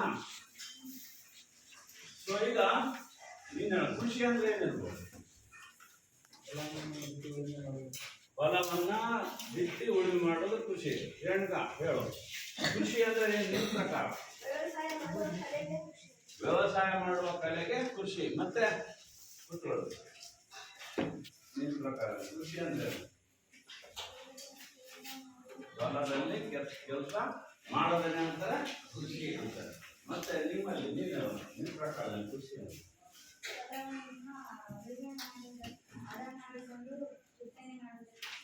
ಕೃಷಿ ಹೌದಾ? ಹೌದಲ್ರಿ? ಒಪ್ತಿರಿಲ್ಲ? ನಮ್ಮ ದೇಶದಲ್ಲಿ ಹೆಚ್ಚು ಮಾಡ್ತಾ ಇರ್ತಕ್ಕಂಥದ್ದೇನೋ ಹೊಲದಲ್ಲಿ ಉಳುಮೆ ಮಾಡಿ ಅಥವಾ ವ್ಯವಸಾಯ ಮಾಡ್ತಾರೆ. ಆದರೆ ಕೃಷಿ ಅಂದ್ರೆ ಇದು ಅಲ್ಲ, ಹೊಲದಲ್ಲಿ ಉಳುಮೆ ಮಾಡೋದಲ್ಲ. ಕೃಷಿ ಅಂದ್ರೆ ಕೇವಲ ವ್ಯವಸಾಯ ಅಲ್ಲ. ಕೃಷಿನೇ ಬೇರೆ, ವ್ಯವಸಾಯನೇ ಬೇರೆ. ರೈತರು ಮಾಡ್ತಕ್ಕಂಥದ್ದು ವ್ಯವಸಾಯ. ಕೃಷಿ ಅಂದ್ರೆ ನಾನು ಹೇಳ್ತೀನಿ, ಕೃಷಿ ಅಂದ್ರೆ ಕೇವಲ ವ್ಯವಸಾಯ ಅಲ್ಲ. ಕೃಷಿ ಅಂದರೆ ವ್ಯವಸಾಯದ ಜೊತೆಗೆ ಜೀವನ ನಿರ್ವಹಣೆಗೆ ಮಾಡ್ತಕ್ಕಂಥ ಕೆಲಸ ಕಾರ್ಯಗಳನ್ನ ಕೃಷಿ ಅಂತಾರೆ. ಕೃಷಿ ಅಂದ್ರೆ ಇನ್ನೂ ಬಹಳ ಅರ್ಥ ಹೇಳ್ತೀನಿ. ಕೃಷಿಯ ಪದದ ಅರ್ಥ ನೋಡೋದಾದ್ರೆ, ಕೃಷಿಯ ಅರ್ಥ ಪದದ ಅರ್ಥ ಏನು ಹೇಳಿ? ಕೃಷಿ ಪದದ ಅರ್ಥ, ಕೃಷಿ ಪದದ ಅರ್ಥ ಕೃಷಿ ಗೊತ್ತಿಲ್ಲ. ಕೃಷಿ ಕೃಷಿ ಅಂದ್ರೆ ಹದ ಮಾಡುವಿಕೆ. ಏನು ಹದ ಮಾಡುವಿಕೆ? ಈ ಹದ ಮಾಡುವಿಕೆಯನ್ನ ನಾವು ಅರ್ಥಶಾಸ್ತ್ರ ಪ್ರಕಾರವಾದ್ರೆ ಜೀವ ನಿರ್ವಹಣೆಗೆ ಮಾಡಿಕೊಳ್ಳುವಂತ ಪೂರ್ವ ಸಿದ್ಧತೆಗೆ, ಇದು ಮತ್ತೊಂದು ಅರ್ಥ ಪೂರ್ವ ಸಿದ್ಧತೆ. ಇದು 8ನೇ ಕ್ಲಾಸಲ್ಲಿ 9ರಲ್ಲಿ ಕೆಲಸ ಮಾಡ್ತಾ ಇದ್ದಾರೆ. ಪೂರ್ವ ಸಿದ್ಧತೆ, ಚೆನ್ನಾಗಿ ಕೃಷಿ ಮಾಡಬೇಕು. ಜೀವನ ನಿರ್ವಹಣೆಗೆ ಮಾಡಿಕೊಳ್ಳುವಂತ ಪೂರ್ವ ಸಿದ್ಧತೆ. ಪೂರ್ವ ಸಿದ್ಧತೆ ಅಂದ್ರೆ ಏನು ಮತ್ತೆ ಹೇಳ್ತೀನಿ ನಾನು. ಪೂರ್ವ ಸಿದ್ಧತೆ ಅಂದ್ರೆ ಉತ್ಪನ್ನ ಮಾಡೋದಕ್ಕಿಂತ ಮಾಡಿಕೊಳ್ಳುವ ಮೊದಲೇ ಮಾಡಿಕೊಳ್ಳುವಂತ ಸಿದ್ಧತೆ. ಪೂರ್ವ ತಯಾರಿ ಇರ್ಬೇಕಂದ್ರೆ ಈಗ ನೀವು ಚೆನ್ನಾಗಿ ಅಂಕ ಪಡಿಬೇಕಾದ್ರೆ, ಹೆಚ್ಚು ಮಾರ್ಕ್ಸ್ ಪಡಿಬೇಕಾದ್ರೆ ಕೃಷಿ ಮಾಡಬೇಕು, ಹದ ಮಾಡಬೇಕು. ಹದ ಅಂದ್ರೆ ಗೊತ್ತಾ ನಿಮ್ಮ ವ್ಯವಸಾಯ ಗೊತ್ತ. ಹದ ಅಂದ್ರೆ ಹದ ಮಾಡಲಿಲ್ಲ ಅಂದ್ರೆ ಭೂಮಿಯಲ್ಲಿ ಬೆಳೆಯೋದಕ್ಕಾಗಲ್ಲ. ಹದ ಅಂದ್ರೆ ಕನ್ನಡ ಶಬ್ದ ಇದು. ಹದ ಹದ ಪೂರ್ವ ತಯಾರಿ ಅಂತ ಹೇಳಿದ್ರೆ ಇದು ಕರೆಕ್ಟ್. ಇದು ಕನ್ನಡದ ಸ್ಪಷ್ಟವಾದಂತ ಪದ. ಇದು ಗ್ರಾಮ್ಯ ಪದ. ಹದ ಮಾಡೋದು, ಸಡಿಲಗೊಳಿಸೋದು. ಹದ ಮಾಡೋದು ಸಡಿಲಗೊಳಿಸೋದು ಅಂದ್ರೆ ಈಗ ನೀವು ವ್ಯವಸಾಯ ಮಾಡಕ್ ಹೋಗ್ತೀರಿ, ಇವಾಗೆಲ್ಲ ಹೋಗ್ತಾರೆ ಮನೆಯಲ್ಲಿ ರಂಟಿ ಕುಂಟಿ ಮಳೆ ಬಂದ ತಕ್ಷಣ ಏನ್ ಮಾಡ್ತಾರೆ, ಹೋಗಿ ಬೆಳಿಗ್ಗೆ ಹೋಗಿ ಎಲ್ಲ ಬೀಜ ಚೆಲ್ಲಿ ಮಾಡ್ತಾರೆ. ನಮ್ಮ ಮನೆ ಭಾರಿ ಮಳೆ ಆಗೈತೆ, ಏನ್ ಮಾಡ್ತಾರೆ, ಸಣ್ಣ ಮಾಡಿ ಬರ್ತಾರೆ. ಹೌದಲ್ಲ, ಮಣ್ಣು ಕೆಳಗಿನ ಮೇಲೆ ಮಾಡಿ ಎಲ್ಲ ಹಂಗ್ ಮಾಡಿದ್ರೆ ಬೆಳೆ ಚೆನ್ನಾಗಿ ಬೆಳೀತದೆ. ಭಾರಿ ಮಳೆ ಆಗಿದೆ, ಎಲ್ಲರೂ ಹೋಗಿ ಚೀಲ ದುರ್ಗಂಧ ಬರ್ತಾರ, ಒಂದು ಬೆಳೆಯಲ್ಲ. ಹೌದಲ್ಲ, ಹದ ಮಾಡ್ಬೇಕು. ಪೂರ್ವ ಸಿದ್ಧತೆ ಅಂದ್ರೆ ನಾವು ಬಿತ್ತೋಕ್ಕಿಂತ ಉತ್ತೋಕ್ಕಿಂತ ಮೊದಲು ಮಾಡ್ತೀವಲ್ಲ ಸಿದ್ಧತೆ. ಮಣ್ಣನ್ನು ಸಡಿಲಗೊಳಿಸ್ತಕ್ಕಂಥ, ಮಣ್ಣಿಗೆ ಗೊಬ್ಬರ ಬೆರೆಸ್ತಕ್ಕಂಥದ್ದು ಮಾಡ್ತೀರಿ. ಹೌದಲ್ಲ, ಸಗಣಿ ಗೊಬ್ಬರ ಆಗಿರ್ಬೋದು. ಅದಾದ್ಮೇಲೆ ಮತ್ತೆ ಈಗ ಮಣ್ಣಿನ ಗುಣಗಳನ್ನ ಆಧಾರ ಇಟ್ಕೊಂಡು ನಾವು ಅದಕ್ಕೆ ಈ ನಮ್ಮ ಮಣ್ಣಿಗೆ, ಈ ನಮ್ಮ ಹೊಲಕ್ಕೆ ಇದು ಏನ್ ಬೆಳೆಯಲಿಕ್ಕೆ ಸಾಧ್ಯ ಅದನ್ನೆಲ್ಲ ತಯಾರಿ ಮಾಡಿಕೊಂಡು ಏನ್ ಮಾಡ್ತಾರೆ, ಅವಾಗ ಬಿಡ್ತಾರೆ. ಅದಕ್ಕೆ ಹದ. ನೀವು ಕೂಡ ಚೆನ್ನಾಗಿ ಮಾಡಬೇಕು. ಪೂರ್ವ ಸಿದ್ಧತೆ ಮೊದಲು ಚೆನ್ನಾಗಿ ತಯಾರಿ ಮಾಡ್ಕೊಳ್ಬೇಕು. ಕೃಷಿ ಮಾಡ್ಬೇಕು ಅಂದ್ರೆ ಚೆನ್ನಾಗಿ ಓದ್ಬೇಕು, ತಯಾರಿ ಮಾಡ್ಕೊಳ್ಬೇಕು. ತಯಾರಿ ಮಾಡಿ 2 ವಿಧಾನ ಮತ್ತೆ ಬೇರೆ ಬೇರೆ ಬರ್ಕೊಂಡು ಹೋಗಿ ರೆಡಿ ಮಾಡ್ಕೊಂಡು ತಯಾರಿ ಅಲ್ಲ. ತಯಾರಿ ಮಾಡ್ಕೊಳ್ಬೇಕು ಅಂದ್ರೆ ಎಲ್ಲಾ ವಿಷಯವನ್ನ ಬೆಳಿಗ್ಗೆ ಯಾವ್ದು ಓದ್ಬೇಕು, ಈ ಸಾಯಂಕಾಲ ಯಾವ್ದು ಓದ್ಬೇಕು, ನನಗೆ ಯಾವ್ದು ಬರ್ತಾ ಇಲ್ಲ ಅದಕ್ಕೆ ಹೆಚ್ಚಿಗೆ ಕೊಡ್ಬೇಕು. ಯಾವ್ದನ್ನ ಹೇಗ್ ತಿಳ್ಕೊಬೇಕು, ಇದು ಅರ್ಥ ಆಗ್ತಾ ಇಲ್ಲ, ಇದು ಹೆಂಗ ಮಾಡಿ ತಿಳ್ಕೊಳ್ಳಬೇಕು, ಇದಕ್ಕೆ ಏನ್ ಮಾಡ್ಬೇಕು, ನಾನು ವ್ಯಾಪಾರ ಓದ್ಬೇಕು, ಯಾರ ಹತ್ರ ಎಲ್ಲ ಎಂತ ಫಿಟ್ ಆಗಿಟ್ರು ಕೂಡ ನಾನು ಬರ್ದೇ ಬರಿತೀನಿ ಅನ್ನೋದು ಆತ್ಮಸ್ಥೈರ್ಯ ಮಾಡ್ಕೊಳ್ಳಿ ತಯಾರಿ ಮಾಡ್ಕೊಳ್ತೀರಲ್ಲ, ಅದನ್ನ ಕೃಷಿ ಅಂತಾರೆ. ಚೆನ್ನಾಗಿ ಕೃಷಿ ಮಾಡಿದಾಗ ಚೆನ್ನಾಗಿ ಬೆಳೆ ಬರ್ತದೆ. ಚೆನ್ನಾಗಿ ಹೊಲವನ್ನ ಏನು ಸಿದ್ಧತೆ ಮಾಡ್ಕೊಂಡಾಗ ಬೆಳೆ ಏನ್ ಬರುತ್ತೆ, ಆಟೋಮೆಟಿಕ್ ಆಗಿ ಚೆನ್ನಾಗಿ ಬರ್ತದೆ. ಅವಾಗ ಕಸ ಕಡ್ಡಿ ತೆಗಿಲಾರ್ದಂಗೆ ಎಷ್ಟು ಬರ್ತದೆ ಬೆಳಿಲ್ಲ ಅಂತ ಅವಾಗ ಹೋಗಿ ಏನ್ ಮಾಡ್ತಾರೆ, ಕಸ ಎಲ್ಲ ಕಳೆ ಎಲ್ಲ ತೆಗಿತಾರೆ. ಯಾಕೆ ತೆಗಿತಾರೆ ಕಳೆ ಅಂದ್ರೆ ಆ ಕಳೆ ಏನ್ ಮಾಡ್ತದೆ, ಹೀರ್ಕೊಂಡ್ಬಿಡ್ತದೆ. ಅದಕ್ಕೆ ಸಿಗ್ಬೇಕಾಗಿರ್ತಕ್ಕಂಥ ಶಕ್ತಿ ಏನ್ ಮಾಡ್ತದೆ, ಹೀರ್ಕೊಂಡ್ಬಿಡ್ತಾರೆ. ನಿಮ್ಮಲ್ಲಿ ಇರ್ತಕ್ಕಂಥ ಕಳೆಯನ್ನು ಕೂಡ ತೆಗಿಬೇಕು. ಆಟ ಬರೋಣ, ಓದ ಮುಂದೆ ಡಿಸ್ಟರ್ಬ್ ಮಾಡೋಣ, ಟಿವಿ ನೋಡುವಂತ ಕಡೆ, ಮೊಬೈಲ್ ನೋಡುವಂತ ಕಡೆ ತೆಗಿದ್ರೆ ಮಾತ್ರ ನೀವು ಬೆಳೆಯೋಕೆ ಸಾಧ್ಯ. ಹೌದಲ್ಲ, ಮತ್ತೊಂದು ರೀತಿಯಲ್ಲಿ ಸಿದ್ಧತೆ ಮಾಡ್ಕೊಳ್ತಿಲ್ಲ, ಅದನ್ನ ನೀವು ಮಾಡ್ಕೊಳ್ಳೋ ಸಿದ್ಧತೆ ನಡೆಯಲ್ಲ. ಅಲ್ಲಿ ಟೈಮ್ ಸುಮಾರು ಇರ್ತಂದ್ರೆ ಹೌದಾ. ಚೆನ್ನಾಗಿ ಕೃಷಿ ಮಾಡ್ಬೇಕು, ಹದ ಮಾಡ್ಬೇಕು, ಮೆದುಳನ್ನ ಸಡಿಲಗೊಳಿಸ್ಕೋಬೇಕು. ಎಲ್ಲಾ ವಿಷಯನ ಎಲ್ಲೆಲ್ಲಿ ಏನೇನು ಸೇರಿಸ್ತಾ ಹೋಗ್ಬೇಕು. ಅವಾಗ ಅಂಕಗಳು ಏನ್ ಮಾಡ್ತದೆ, ಬೆಳೆ ಏನಾಗ್ತದೆ, ಚೆನ್ನಾಗಿ ಬರ್ತದೆ. ಕೃಷಿ ಪದ ಕೇವಲ ವ್ಯವಸಾಯ ಅಲ್ಲ, ವ್ಯವಸಾಯದ ಜೊತೆಗೆ ಜೀವನದ ಪೂರ್ವ ಸಿದ್ಧತೆಗೆ. ಜೀವನ ಮಾಡೋದಕ್ಕೆ ನಾವು ಮುಂದೆ ನನಗೆ ಅದು ಬೇಕು ಇದು ಬೇಕು ಅನ್ಬೇಕಂತ ಸುಮ್ಮನೆ ಅನ್ಕೊಂಡ್ರೆ ಬರೋದಿಲ್ಲ. ಅದಕ್ಕೆ ನೀನು ಚೆನ್ನಾಗಿ ದುಡಿಬೇಕು. ಹೆಂಗ್ ದುಡಿಬೇಕು, ಹೆಂಗ್ ಉಳಿಸ್ಬೇಕು, ಉಳಿಸಿದ್ದೀನಿ ಯಾವ್ಯಾವ ಖರ್ಚು ಮಾಡಬೇಕು, ಇವೆಲ್ಲ ಯೋಜನೆ ಇದ್ದಾಗ ಅವನು ಬದಲಾಗ್ತಾನೆ. ಹಾಗಾಗಿ ಕೃಷಿ ಅಂದ್ರೆ ಹದ ಮಾಡಲಿಕ್ಕೆ ಪೂರ್ವ ಸಿದ್ಧತೆ. ಹಾಗೆ ನಮ್ಮ ದೇಶ ಕೃಷಿ ಬರೇ ಎಲ್ಲ ವ್ಯವಸಾಯ ಅಷ್ಟೇ ಅಲ್ಲ. ನಮ್ಮ ದೇಶದಲ್ಲಿ ಹಳ್ಳಿನಲ್ಲಿ ಕುಟ್ಟಿ ಹೆಣಿತಾರೆ, ಚಾಕಿ ಹೆಣಿತಾರೆ, ಬಿಡಿ ಕಟ್ತಾರೆ, ಸುತ್ತಾರೆ, ಎಂಬ್ರಾಯ್ಡಿಂಗ್ ಮಾಡ್ತಾರೆ, ಬಟ್ಟೆ ಹೊಲಿತಾರೆ, ಬೊಂಬೆ ತಯಾರಿಸ್ತಾರೆ, ಗಡಿಗೆ ತಯಾರಿಸ್ತಾರೆ, ಮಡಿಕೆ ತಯಾರಿಸ್ತಾರೆ, ಬಡಗಿತನದ ಕಟ್ಟಿಗೆ ವಸ್ತುಗಳನ್ನು ತಯಾರು ಮಾಡ್ತಾರೆ, ತಾಮ್ರದ ಕಬ್ಬಿಣದ ವಸ್ತುಗಳನ್ನು ಮಾಡ್ತಾರೆ. ಇವೆಲ್ಲವೂ ಸೇರಿ ಒಟ್ಟಾಗಿ ಕೃಷಿ. ಅದನ್ನೆಲ್ಲ ಯಾಕೆ ಮಾಡ್ತಾರೆ, ಜೀವನದ ನಿರ್ವಹಣೆಗೆ. ಅದನ್ನ ಜೀವನದ ನಿರ್ವಹಣೆಗೆ ಮಾಡಿಕೊಳ್ಳುವಂತ ಎಲ್ಲಾ ಕೆಲಸ ಕಾರ್ಯಗಳನ್ನು ಹೇಳ್ತಾರೆ ಕೃಷಿ. ಈ ರೀತಿ ನಮ್ಮ ದೇಶ ಹಳ್ಳಿಗಾಡನ್ನು ಒಳಗೊಂಡಿರ್ತಕ್ಕಂಥ ದೇಶ, ಕೃಷಿ ಪ್ರಧಾನ ದೇಶ. ವ್ಯವಸಾಯ ಜೊತೆಗೆ ಇಷ್ಟೆಲ್ಲಾ ಕೆಲಸಗಳನ್ನ ನಮ್ಮ ದೇಶದಲ್ಲಿ ಏನ್ ಮಾಡಿ ಜನರು ಮಾಡಿಕೊಂಡು ಜೀವನವನ್ನ ಅದರ ಆಧಾರದ ಮೇಲೆ ತಮ್ಮ ಜೀವನದ ಶೈಲಿಯನ್ನ ಅಭಿವೃದ್ಧಿಪಡಿಸಿಕೊಳ್ಳಲಿಕ್ಕೆ ಮುಂದಾಗ್ತದೆ. ಇದರಿಂದ ಪ್ರತಿಯೊಬ್ಬ ಹಳ್ಳಿಯಲ್ಲಿರ್ತಕ್ಕಂಥ ಜನರು ಕೃಷಿಯನ್ನ ಮಾಡ್ತಾರೆ. ಕೃಷಿಯಲ್ಲಿ ಇನ್ನೂ ಹೆಚ್ಚುವರಿ ಉತ್ಪನ್ನ ಮಾಡಿ ಜೀವನದ ನಿರ್ವಹಣೆಯನ್ನು ಮಾಡಿಕೊಂಡಾಗ ಆ ದೇಶದ ಆದಾಯ ಏನಾಗ್ತದೆ ಹೆಚ್ಚಾಗಿ. ದೇಶದ ಆದಾಯ ಹೆಚ್ಚಾಗಬೇಕಾದ್ರೆ ಯಾವ ಆದಾಯ ಹೆಚ್ಚಾಗಬೇಕು? ತಲಾ ಆದಾಯ ಹೆಚ್ಚಾಗಬೇಕು. ತಲಾ ಆದಾಯ ಹೆಚ್ಚಾಗಬೇಕಾದ್ರೆ ಈ ಎಲ್ಲ ಉತ್ಪನ್ನಗಳನ್ನ ಕೃಷಿಯಲ್ಲಿ ಬಳಸಿಕೊಳ್ಳಬೇಕು. ಹೀಗೆ ರಾಷ್ಟ್ರೀಯ ಆದಾಯಕ್ಕೆ ಈ ನಮ್ಮ ದೇಶದ ರಾಷ್ಟ್ರೀಯ ಆದಾಯ ಏನಿಲ್ಲ. ಹೆಚ್ಚು ಜನ ಎಲ್ಲಿಂದ ಆದಾಯ ಬಂದು ಸೇರ್ತಾ ಇದೆ? ಹಳ್ಳಿಗಳಿಂದ ಬಂದು ಸೇರ್ತಾರೆ. ಹಾಗಾಗಿ ಒಂದು ದೇಶ ಅಭಿವೃದ್ಧಿ ಆಗಬೇಕಾದ್ರೆ ಯಾವ್ದು ಅಭಿವೃದ್ಧಿ ಆಗಬೇಕು? ಗ್ರಾಮೀಣಾಭಿವೃದ್ಧಿ ಎಲ್ಲಾ ಕೈಗಾರಿಕೆಗಳಿಗೆ ಸರ್ಕಾರ ಬೆಂಬಲವನ್ನು ಕೊಟ್ಟಾಗ ರಾಷ್ಟ್ರೀಯ ಆದಾಯ ಏನಾಗ್ತದೆ? ಆಟೋಮೆಟಿಕ್ ಆಗಿ ಉತ್ಪನ್ನ ಆಗ್ತದೆ. ಮತ್ತು ಉಂಟಾಗಿರ್ತಕ್ಕಂಥ ಅಸಮತೋಲನ, ಆರ್ಥಿಕ ಅಸಮತೋಲನ, ಸಮತೋಲನ ಅಂದ್ರೆ ಸಮಾಧಾನ ಆಗಿದೆ, ಸಮ ಆಗಿ ಎಲ್ಲರಿಗೂ. ಆದ್ರೆ ಇಲ್ಲಿ ಏನಾಗಿದೆ?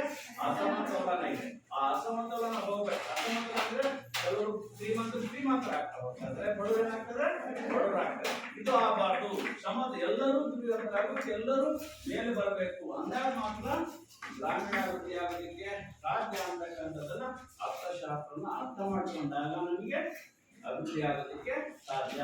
ಕೇವಲ ಅರ್ಥ ಅಂದ್ರೆ ಅರ್ಥ ಮಾಡ್ಕೊಳ್ಳೋದಲ್ಲ, ಹಣ ಮತ್ತು ಸಂಪತ್ತಿನ ಬಗ್ಗೆ ಹೇಗೆ ಹಣವನ್ನ ಗಳಿಸಬೇಕು, ಹೇಗೆ ಹಣವನ್ನ ಉಳಿಸ್ಬೇಕು, ಮತ್ತೆ ಖರ್ಚಾಗಬೇಕು ಅನ್ನುವಂಥದ್ದು ಬಹಳಷ್ಟು ಮುಖ್ಯ.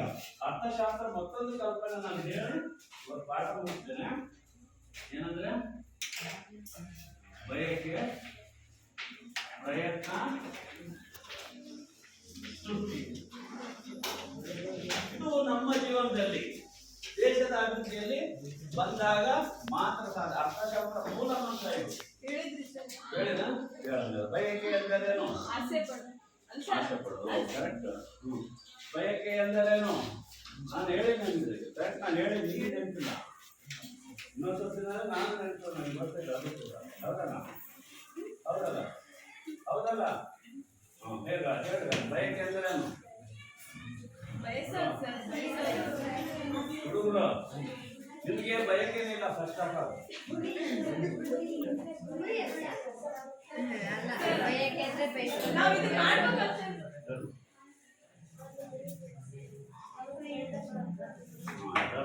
ಬಯಕೆ ಎಂದರೇನು?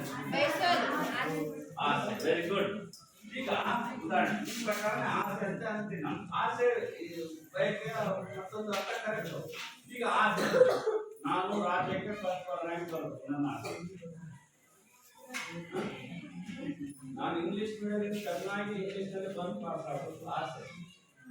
ನನಗೆ ಅದು ತಗೊಳ್ಬೇಕು ಆಸೆ. ಈಗ ಅಂದ್ರೆ ಆಗ್ಬೇಕಲ್ಲ ಆಸೆ ಪಡೋದೇನು? ಆಸೆ ಪಡೋಕ್ಕೇನಿಲ್ಲ. ಆಸೆ ಕೊನೆನೂ ಇಲ್ಲ. ಆಸೆ ಪಟ್ಟಿದ್ದೆಲ್ಲ ಈಡಾಡ್ತಾವ? ಈಡಾಡ್ತಾವಂದ್ರೆ ಈಡಾಡ್ತಾವಂತ ನಾನು ಅಂತೀನಿ. ಅರ್ಥಶಾಸ್ತ್ರ ಪ್ರತಿಯೊಬ್ಬ ಮನುಷ್ಯ ಬಯಕೆ ಇಟ್ಕೊಳ್ಬೇಕು. ಅತಿ ಆಸೆ ಇಟ್ಕೋಬಾರ್ದು. ಬಯಕೆ ಅಂದರೆ ಕೇವಲ ಆಸೆ ಅಲ್ಲ. ಬೇಡಿಕೆ ಅಂದರೆ ಕೇವಲ ಬಯಕೆ ಅಲ್ಲ. ಬಯಕೆ ಅಂದ್ರೆ ಅಂತ ಬೇಡಿಕೆ, ಬೇಡಿಕೊಳ್ಳೋದು, ಬಯಸ್ಕೊಳ್ಳೋದು ಅಂತ. ಬೇಡಿಕೆ ಅಂದರೆ ಕೇವಲ ಬಯಕೆ ಅಲ್ಲ.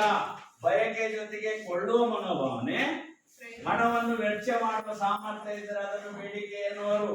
ಬೇಡಿಕೆ ಅಂದ್ರೇನು? ಬೇಡಿಕೆ ಅಂದ್ರೆ ಕೇವಲ ಬಯಕೆ, ಬಯಸೋದೆಲ್ಲ ಬೇಡಿಕೆ ಆಗಲ್ಲ. ಬೇಡಿಕೆ ಅಂದ್ರೆ ಕೇವಲ ಬಯಕೆ ಅಲ್ಲ. ಬಯಕೆಯ ಜೊತೆಗೆ ಕೊಳ್ಳುವ ಮನೋಭಾವನೆ, ಕೊಳ್ಳುವ ಮನಸ್ಸಿರ್ಬೇಕು. ಬಯಸ್ತೈತಿ ಮನಸ್ಸೇನೆ ಎಲ್ಲ ಬಯಸ್ತದೆ, ಆದ್ರೆ ಕೊಳ್ಳೋ ಮನಸ್ಸೆ. ಈಗ ಅದನ್ನ 24 ನೋಡಿದಾಗ ಮತ್ತೆ ನಮ್ಮ ಬಯಕೆ ಚೇಂಜ್ ಆಗಿ ಅಂದ್ರೆ ಅವಾಗ ಕೊಳ್ಳೋ ಮನಸ್ಸು ಒಂದ್ರ ಮೇಲೆ ಬರ್ತದೆ. ಕೊಳ್ಳೋ ಕೊಳ್ಳಬೇಕು ಅಂತೇಳಿ ಆ ಮನಸ್ಸು ಮಾಡ್ತೀವಿ. ದುಡ್ಡು ಇರ್ಬೇಕಲ್ಲ. ಹಣವನ್ನು ವೆಚ್ಚ ಮಾಡುವ ಸಾಮರ್ಥ್ಯ ಇದ್ದರೆ ಆ ಕೊಳ್ಳೋ ಮನಸ್ಸಿದ್ದದನ್ನು ನಾನು ಖರ್ಚು ಮಾಡಿ ತಗೊಳ್ತೀನಿ ಅನ್ನುವಂತ ಒಂದು ಸಾಮರ್ಥ್ಯ, ಕೆಪಾಸಿಟಿ ನಿನ್ ಪರ್ಸಲ್ಲಿ ನೀನು ಎಲಿಜಿಬಲ್ ಆಗಿ ಇರ್ಬೇಕಲ್ಲ ದುಡ್ಡು. ಹಣವನ್ನು ವೆಚ್ಚ ಮಾಡುವ ಸಾಮರ್ಥ್ಯ ಇದ್ರೆ ಅವಾಗ ಖರ್ಚು ಮಾಡಿದ್ರು, ಅವಾಗ ನಿನ್ ಬೇಡಿ ಹಬ್ಬ ಅನ್ಕೊಂಡಿದ್ದು ಸಾಕಾಯ್ತು, ನಾನು ನೋಡಿದ್ದು ತಗೊಂಡಿದ್ದು ಸಾಕಾಯ್ತು, ಅವಾಗ ನಿಮ್ಗೆ ಸಮಾಧಾನ ಆಗ್ತದೆ. ಇದು ಬಯಕೆ ಇರ್ಬೇಕು. ನಾವು ಹೆಚ್ಚಿಗೆ ಅಂಕ ಗಳಿಸ್ಬೇಕು ಅನ್ನುವಂತ ಬಯಕೆ ಇಟ್ಕೊಳ್ಬೇಕು. ಇಟ್ಕೊಂಡ ತಕ್ಷಣ ಆಗೋದಿಲ್ಲ.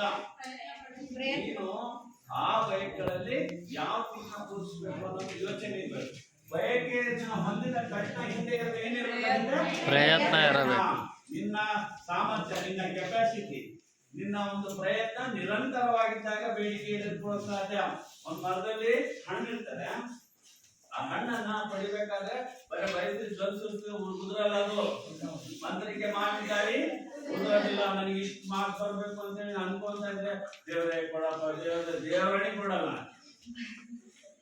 ಬಯಕೆನ ಅನ್ಕೊಂಡ್ರೆ ಇಡೋದಿಲ್ಲ. ಅವ್ನ ಮಾವಿನ ಹಣ್ಣಿದೆ ಗಿಡದಲ್ಲಿ, ಅದಕ್ಕೆ ಏನ್ ಮಾಡೋ ಪ್ರಯತ್ನ ಮಾಡಬೇಕು. ಎರಡು ರೀತಿಯಿಂದ ಪ್ರಯತ್ನ ಮಾಡಬಹುದು. ಒಂದು ಮರ ಹತ್ತಿ ಕಿತ್ಕೋಬಹುದು, ಇಲ್ಲ ಕಲ್ಲನ್ನ ಹೊಡೆದು ಅದು ಕಟ್ಟಿಗೆಯಿಂದ ತಗೊಂಡು ಬೀಳಿಸ್ಕೋಬಹುದು. ಇದೇನಿದೆಯಲ್ಲ ಪ್ರಯತ್ನ. ಮತ್ ಹಂಗಂತೇಳಿ ನೀವು ಎಕ್ಸಾಮ್ ಅಲ್ಲಿ ಓದಿ ಕೂಡ ಬರೀಬಹುದು, ಮತ್ತೊಂದು ರೀತಿಯ ನೀವು ಅನ್ಕೊಂಡ ರೀತಿಯಲ್ಲಿ ಕೂಡ ಏನೆಲ್ಲ ಓದಿ ಬರೀಬಹುದು ಅಂತ ಅನ್ಕೊಂಡ್ರು, ಅದು ಕೂಡ ಪ್ರಯತ್ನ. ಬಟ್ ಅದು ಸಕ್ಸಸ್ ಆಗಲ್ಲ, ಹೇಳಕ್ ಆಗಲ್ಲ. ಹೌದಾ? ಹಾಗಾಗಿ ಬಯಕೆ ಜೊತೆಗೆ ಪ್ರಯತ್ನ. ಈ ಇಟ್ಕೊಂಡಿರ್ತಕ್ಕಂಥ ಬಯಕೆ ಪ್ರಯತ್ನ ಮಾಡಿ ಸಿಕ್ಕಾಗ ಏನಾಗ್ತದೆ? ತೃಪ್ತಿಯಾಗುತ್ತದೆ. ಅವಾಗ ನಾನು ಅನ್ಕೊಂಡು ಸ್ವಲ್ಪ ಇಷ್ಟ ನಾನು ಅನ್ಕೊಂಡು ಬಂದ ಅವಾಗ ಸಮಾಧಾನ ಆಗ್ತದೆ. ಹೌದಲ್ಲ? ಆಗತ್ತಿಲ್ಲ. ಆ ತೃಪ್ತಿ ಅಂದ್ರೆ ಏನಂದ್ರೆ ಇದಕ್ಕೆ ಅರ್ಥಶಾಸ್ತ್ರ ಭಾಷೆಯಲ್ಲಿ ಸೃಷ್ಟಿ ಗುಣ ಎಂದು ಕರೀತಾರೆ.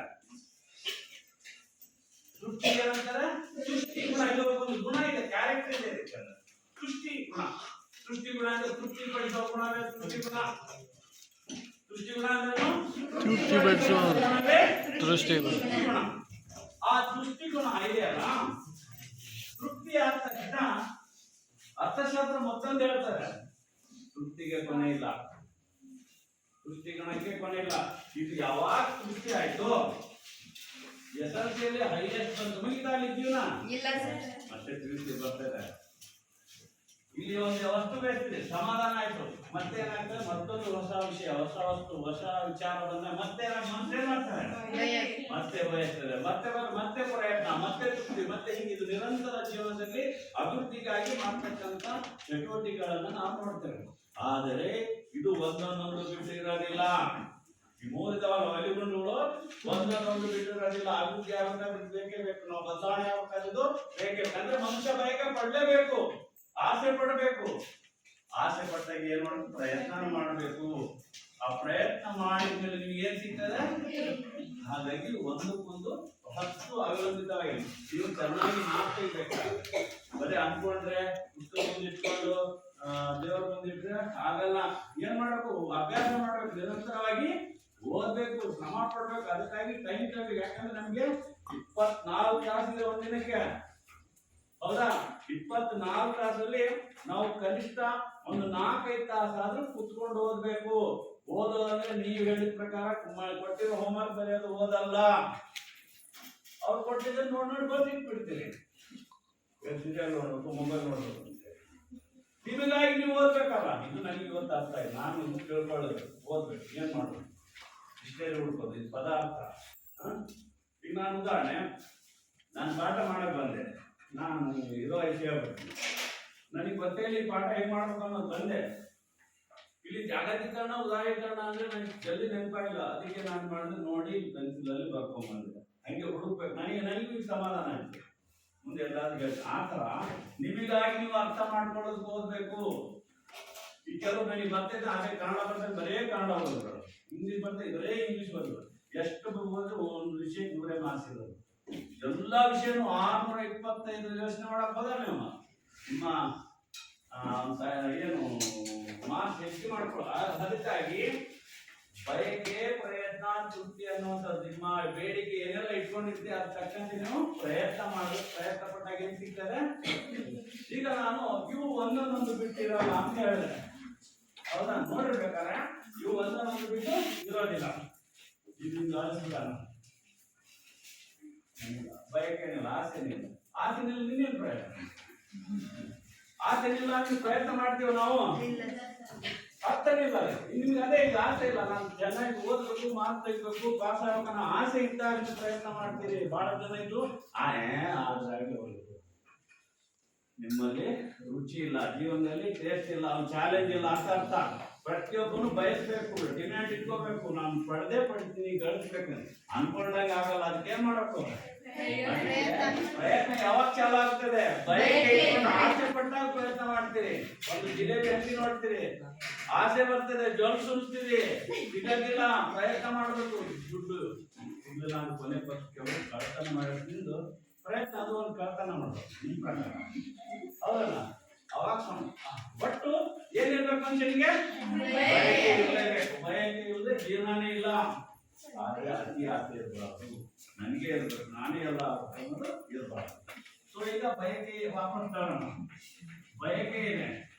ಪ್ರಯತ್ನ ತೆಗೆದುಬಿಡ, ಆಸೆ ಪಡೋದು, ಜಲ್ ಸುರಿಸೋದು, ತೃಪ್ತಿ ಆಗತ್ತಾ? ಈಗ ಬಯಸ್ತೀರ, ಅದು ಇದು ಸಿಗ್ಬೇಕು, ಅಕಸ್ಮಾತ್ ಪಟ್ಟದು, ಆಮೇಲೆ ಸಿಕ್ತು ಅಂದ್ರೆ ಮನಸ್ಸಿನಾಗ ಮಂಡಕ್ಕೆ ತಿಂದಂಗೆ ಆಗ್ತದೆ, ಹೌದಲ್ಲ? ನೀವು ಬಯಕೆ ಆಸೆ ಮಾಡಕ್ ಪಡ್ತೀವಿ, ಪ್ರಯತ್ನ ಮಾಡೋದಿಲ್ಲ, ಆದ್ರೂ ಕನಸಿನಾಗ ಮನುಷ್ಯ ಸಮಾಧಾನ ಕನಸಿನ ಅನ್ಕೊಂಡ ಅವ ತೃಪ್ತಿ ಸಿಗ್ತದ? ಸಿಗೋದಿಲ್ಲ. ಅದಕ್ಕೆ ಏನಿರ್ಬೇಕು? ಪ್ರಯತ್ನ ಅಂತಕ್ಕಂಥಿದ್ದಾಗ ತೃಪ್ತಿ ಸಿಗ್ತದೆ. ಈಗ ತೃಪ್ತಿ ನಾನು ಬಯಕೆ ಇಟ್ಕೊಂತೀವಿ, ಪ್ರಯತ್ನ ಮಾಡ್ತೀವಿ, ಎಷ್ಟು ಮನಸ್ಸು ಸಮಾಧಾನ ಇಲ್ಲ, ತೃಪ್ತಿನೇ ಇಲ್ಲ.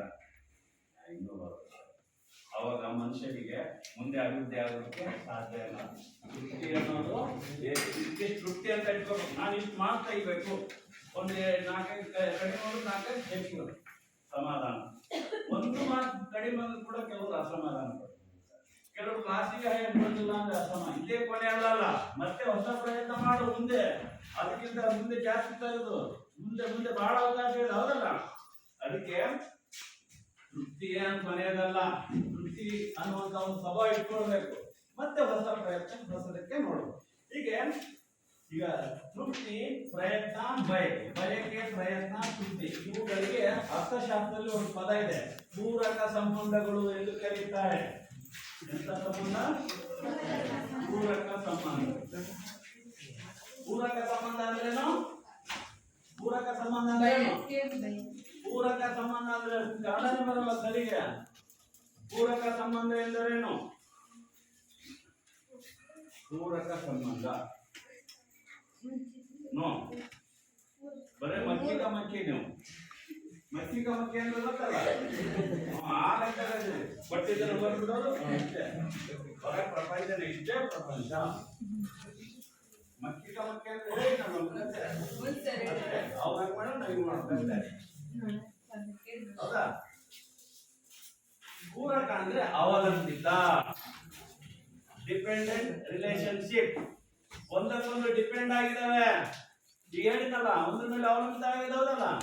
ಪ್ರಯತ್ನ ಇಲ್ಲ ಅಂದ್ರೆ ಬಯಕೆಗೆ ಅರ್ಥ ಇಲ್ಲ, ತೃಪ್ತಿ ತೃಪ್ತಿ ಇಲ್ಲ ಅಂದ್ರೆ ಪ್ರಯತ್ನ ಮಾಡಿದ್ದು ಸಾರ್ಥಕ ಇಲ್ಲ, ಬಯಸಿದ್ದು ಸಾರ್ಥಕ. ಬಯಕೆನೇ ಇಲ್ಲ ಅಂದ್ರೆ ಏನು ಇಲ್ಲ. ಆ ತರ ಇದು ಒಂದೊಂದು ಬಿಟ್ಟಿಲ್ಲ. ಈ ಮೂರಿದ್ದಾಗಲೇ ನಮಗೆ ನಮ್ಮ ಅಭಿವೃದ್ಧಿಯನ್ನು ಕಾಣೋದಕ್ಕೆ ಸಾಧ್ಯ. ಇದಕ್ಕೆ ಪೂರಕ ಸಂಬಂಧಗಳು ಅಂತ ಹೇಳಿ ಕರೀತಾರೆ. ನಿಮಗೆ ಪಿಯುಸಿಯಲ್ಲಿ, ಸೆಕೆಂಡ್ ಇಯರ್ ನಲ್ಲಿ, ಡಿಗ್ರಿಯಲ್ಲಿ ಆರ್ಟ್ಸ್ ಸಂಬಂಧವಾಗಿದ್ದು ಬಹಳಷ್ಟು ಬಾರಿ ಸಹಾಯ ಆಗ್ತದೆ. ಅದಕ್ಕೆ ನಾನು ಹೇಳಿದೆ, ಯಾಕಂದ್ರೆ ಗ್ರಾಮೀಣ ಅಭಿವೃದ್ಧಿ ಆಗಬೇಕಾದ್ರೆ ಪ್ರತಿಯೊಬ್ಬ ಮನುಷ್ಯನು ದುಡಿಯುವಂತನಾಗಬೇಕು, ತಾನು ಡೆವಲಪ್ಮೆಂಟ್ ಆಗಬೇಕು. ಅದಕ್ಕೆ ಏನ್ ಮಾಡಬೇಕು? ಪ್ರಯತ್ನ ಮಾಡಬೇಕು. ನಿರ್ದಿಷ್ಟ ಸಾಮರ್ಥ್ಯ ಸೃಷ್ಟಿ ಪಡೋಕೆ ಮತ್ತೆ ಹೊಸ ಪ್ರಯತ್ನ ಮಾಡಿ. ಹಿಂಗಾದಾಗ ಪ್ರತಿಯೊಬ್ಬ ವ್ಯಕ್ತಿಯು ಅಭಿವೃದ್ಧಿ ಆಗ್ತಾನೆ. ಯಾವಾಗ ತಲಾ ಆದಾಯ ಹೆಚ್ಚಾಗ್ತದೆ, ಯಾವ ಆದಾಯ ಹೆಚ್ಚಾಗ್ತದೆ? ರಾಷ್ಟ್ರೀಯ ಆದಾಯ ಹೆಚ್ಚಾಗ್ತದೆ. ಇಷ್ಟು ವಿಷಯಗಳನ್ನ ಹೇಳ್ತಾ ನೆಕ್ಸ್ಟ್ ಕ್ಲಾಸ್ ಅಲ್ಲಿ ನಾನು ಪಾಠದ ಇನ್ನು ಕೆಲವು ಮುಖ್ಯ ಅಂಶಗಳನ್ನು ಹೇಳಿದೆ. ಏನಂದ್ರೆ ವ್ಯವಸಾಯ ಏನು, ಗ್ರಾಮೀಣ ಅಭಿವೃದ್ಧಿ ಅರ್ಥ ಏನು ಮತ್ತು ಅದರ ಮಹತ್ವ, ಮತ್ತೆ ಅದ್ರ ಜೊತೆಗೆ ಗ್ರಾಮೀಣ ಅಭಿವೃದ್ಧಿ ನಮಗೆ ಯಾಕೆ ಬೇಕು ಅನ್ನೋದು. ನಾನು ಈಗಾಗಲೇ ಜನರಲ್ ಆಗಿ ಎಲ್ಲ ಹೇಳಿದ್ನಿ, ಯಾಕೆ ಬೇಕು ಗ್ರಾಮೀಣ ಅಭಿವೃದ್ಧಿ ಅನ್ನೋ. ದೇಶದ ಅಭಿವೃದ್ಧಿ ಆಗುತ್ತೆ, ಗ್ರಾಮೀಣ ಅಭಿವೃದ್ಧಿ ಆಗುತ್ತೆ. ಯಾಕಂದ್ರೆ ನಮ್ಮ ದೇಶ ಯಾವಾಗ ಎಷ್ಟರಷ್ಟು ಜನ ಯಾವ ಗಣತಿಯ ಪ್ರಕಾರ ಇಲ್ಲಿ ಮಾರುಕಟ್ಟೆ ಆಗಿರ್ಬೋದು, ಸಂಪರ್ಕ ವ್ಯವಸ್ಥೆ ಆಗಿರ್ಬೋದು. ಸಂಪರ್ಕ ಅಂದ್ರೇನು? ಸಂಪರ್ಕ ಸಂವಹನ ಅಂತ ಅದೊಂದು ಹೇಳಿ. ಸಂಪರ್ಕ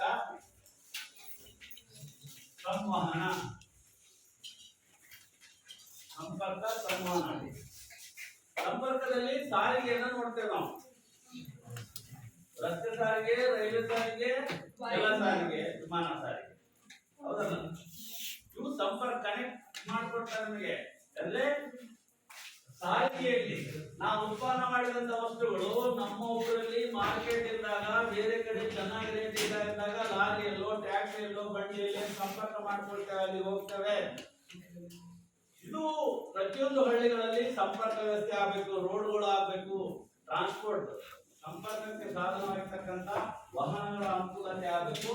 ಸಂವಹನ ಅಂದ್ರೆ ಏನು ನಿಮ್ಗೆ ಗೊತ್ತಿದೆ. ಸಂವಹನ ಅಂದ್ರೆ ಕಮ್ಯುನಿಕೇಶನ್, ಅಂದ್ರೆ ಮಾಧ್ಯಮಗಳು. ಮೊಬೈಲ್, ಟಿವಿ ಇವೆಲ್ಲ ಮಾಧ್ಯಮಗಳು ಅಂತ. ದೂರದರ್ಶನ ಮಾಧ್ಯಮದಲ್ಲಿ ಅಲ್ಲಿ ಮಾರುಕಟ್ಟೆಯಲ್ಲಿ ಇಷ್ಟು ಬೆಲೆ ತಿಳಿದು ಬಂದಿತ್ತು.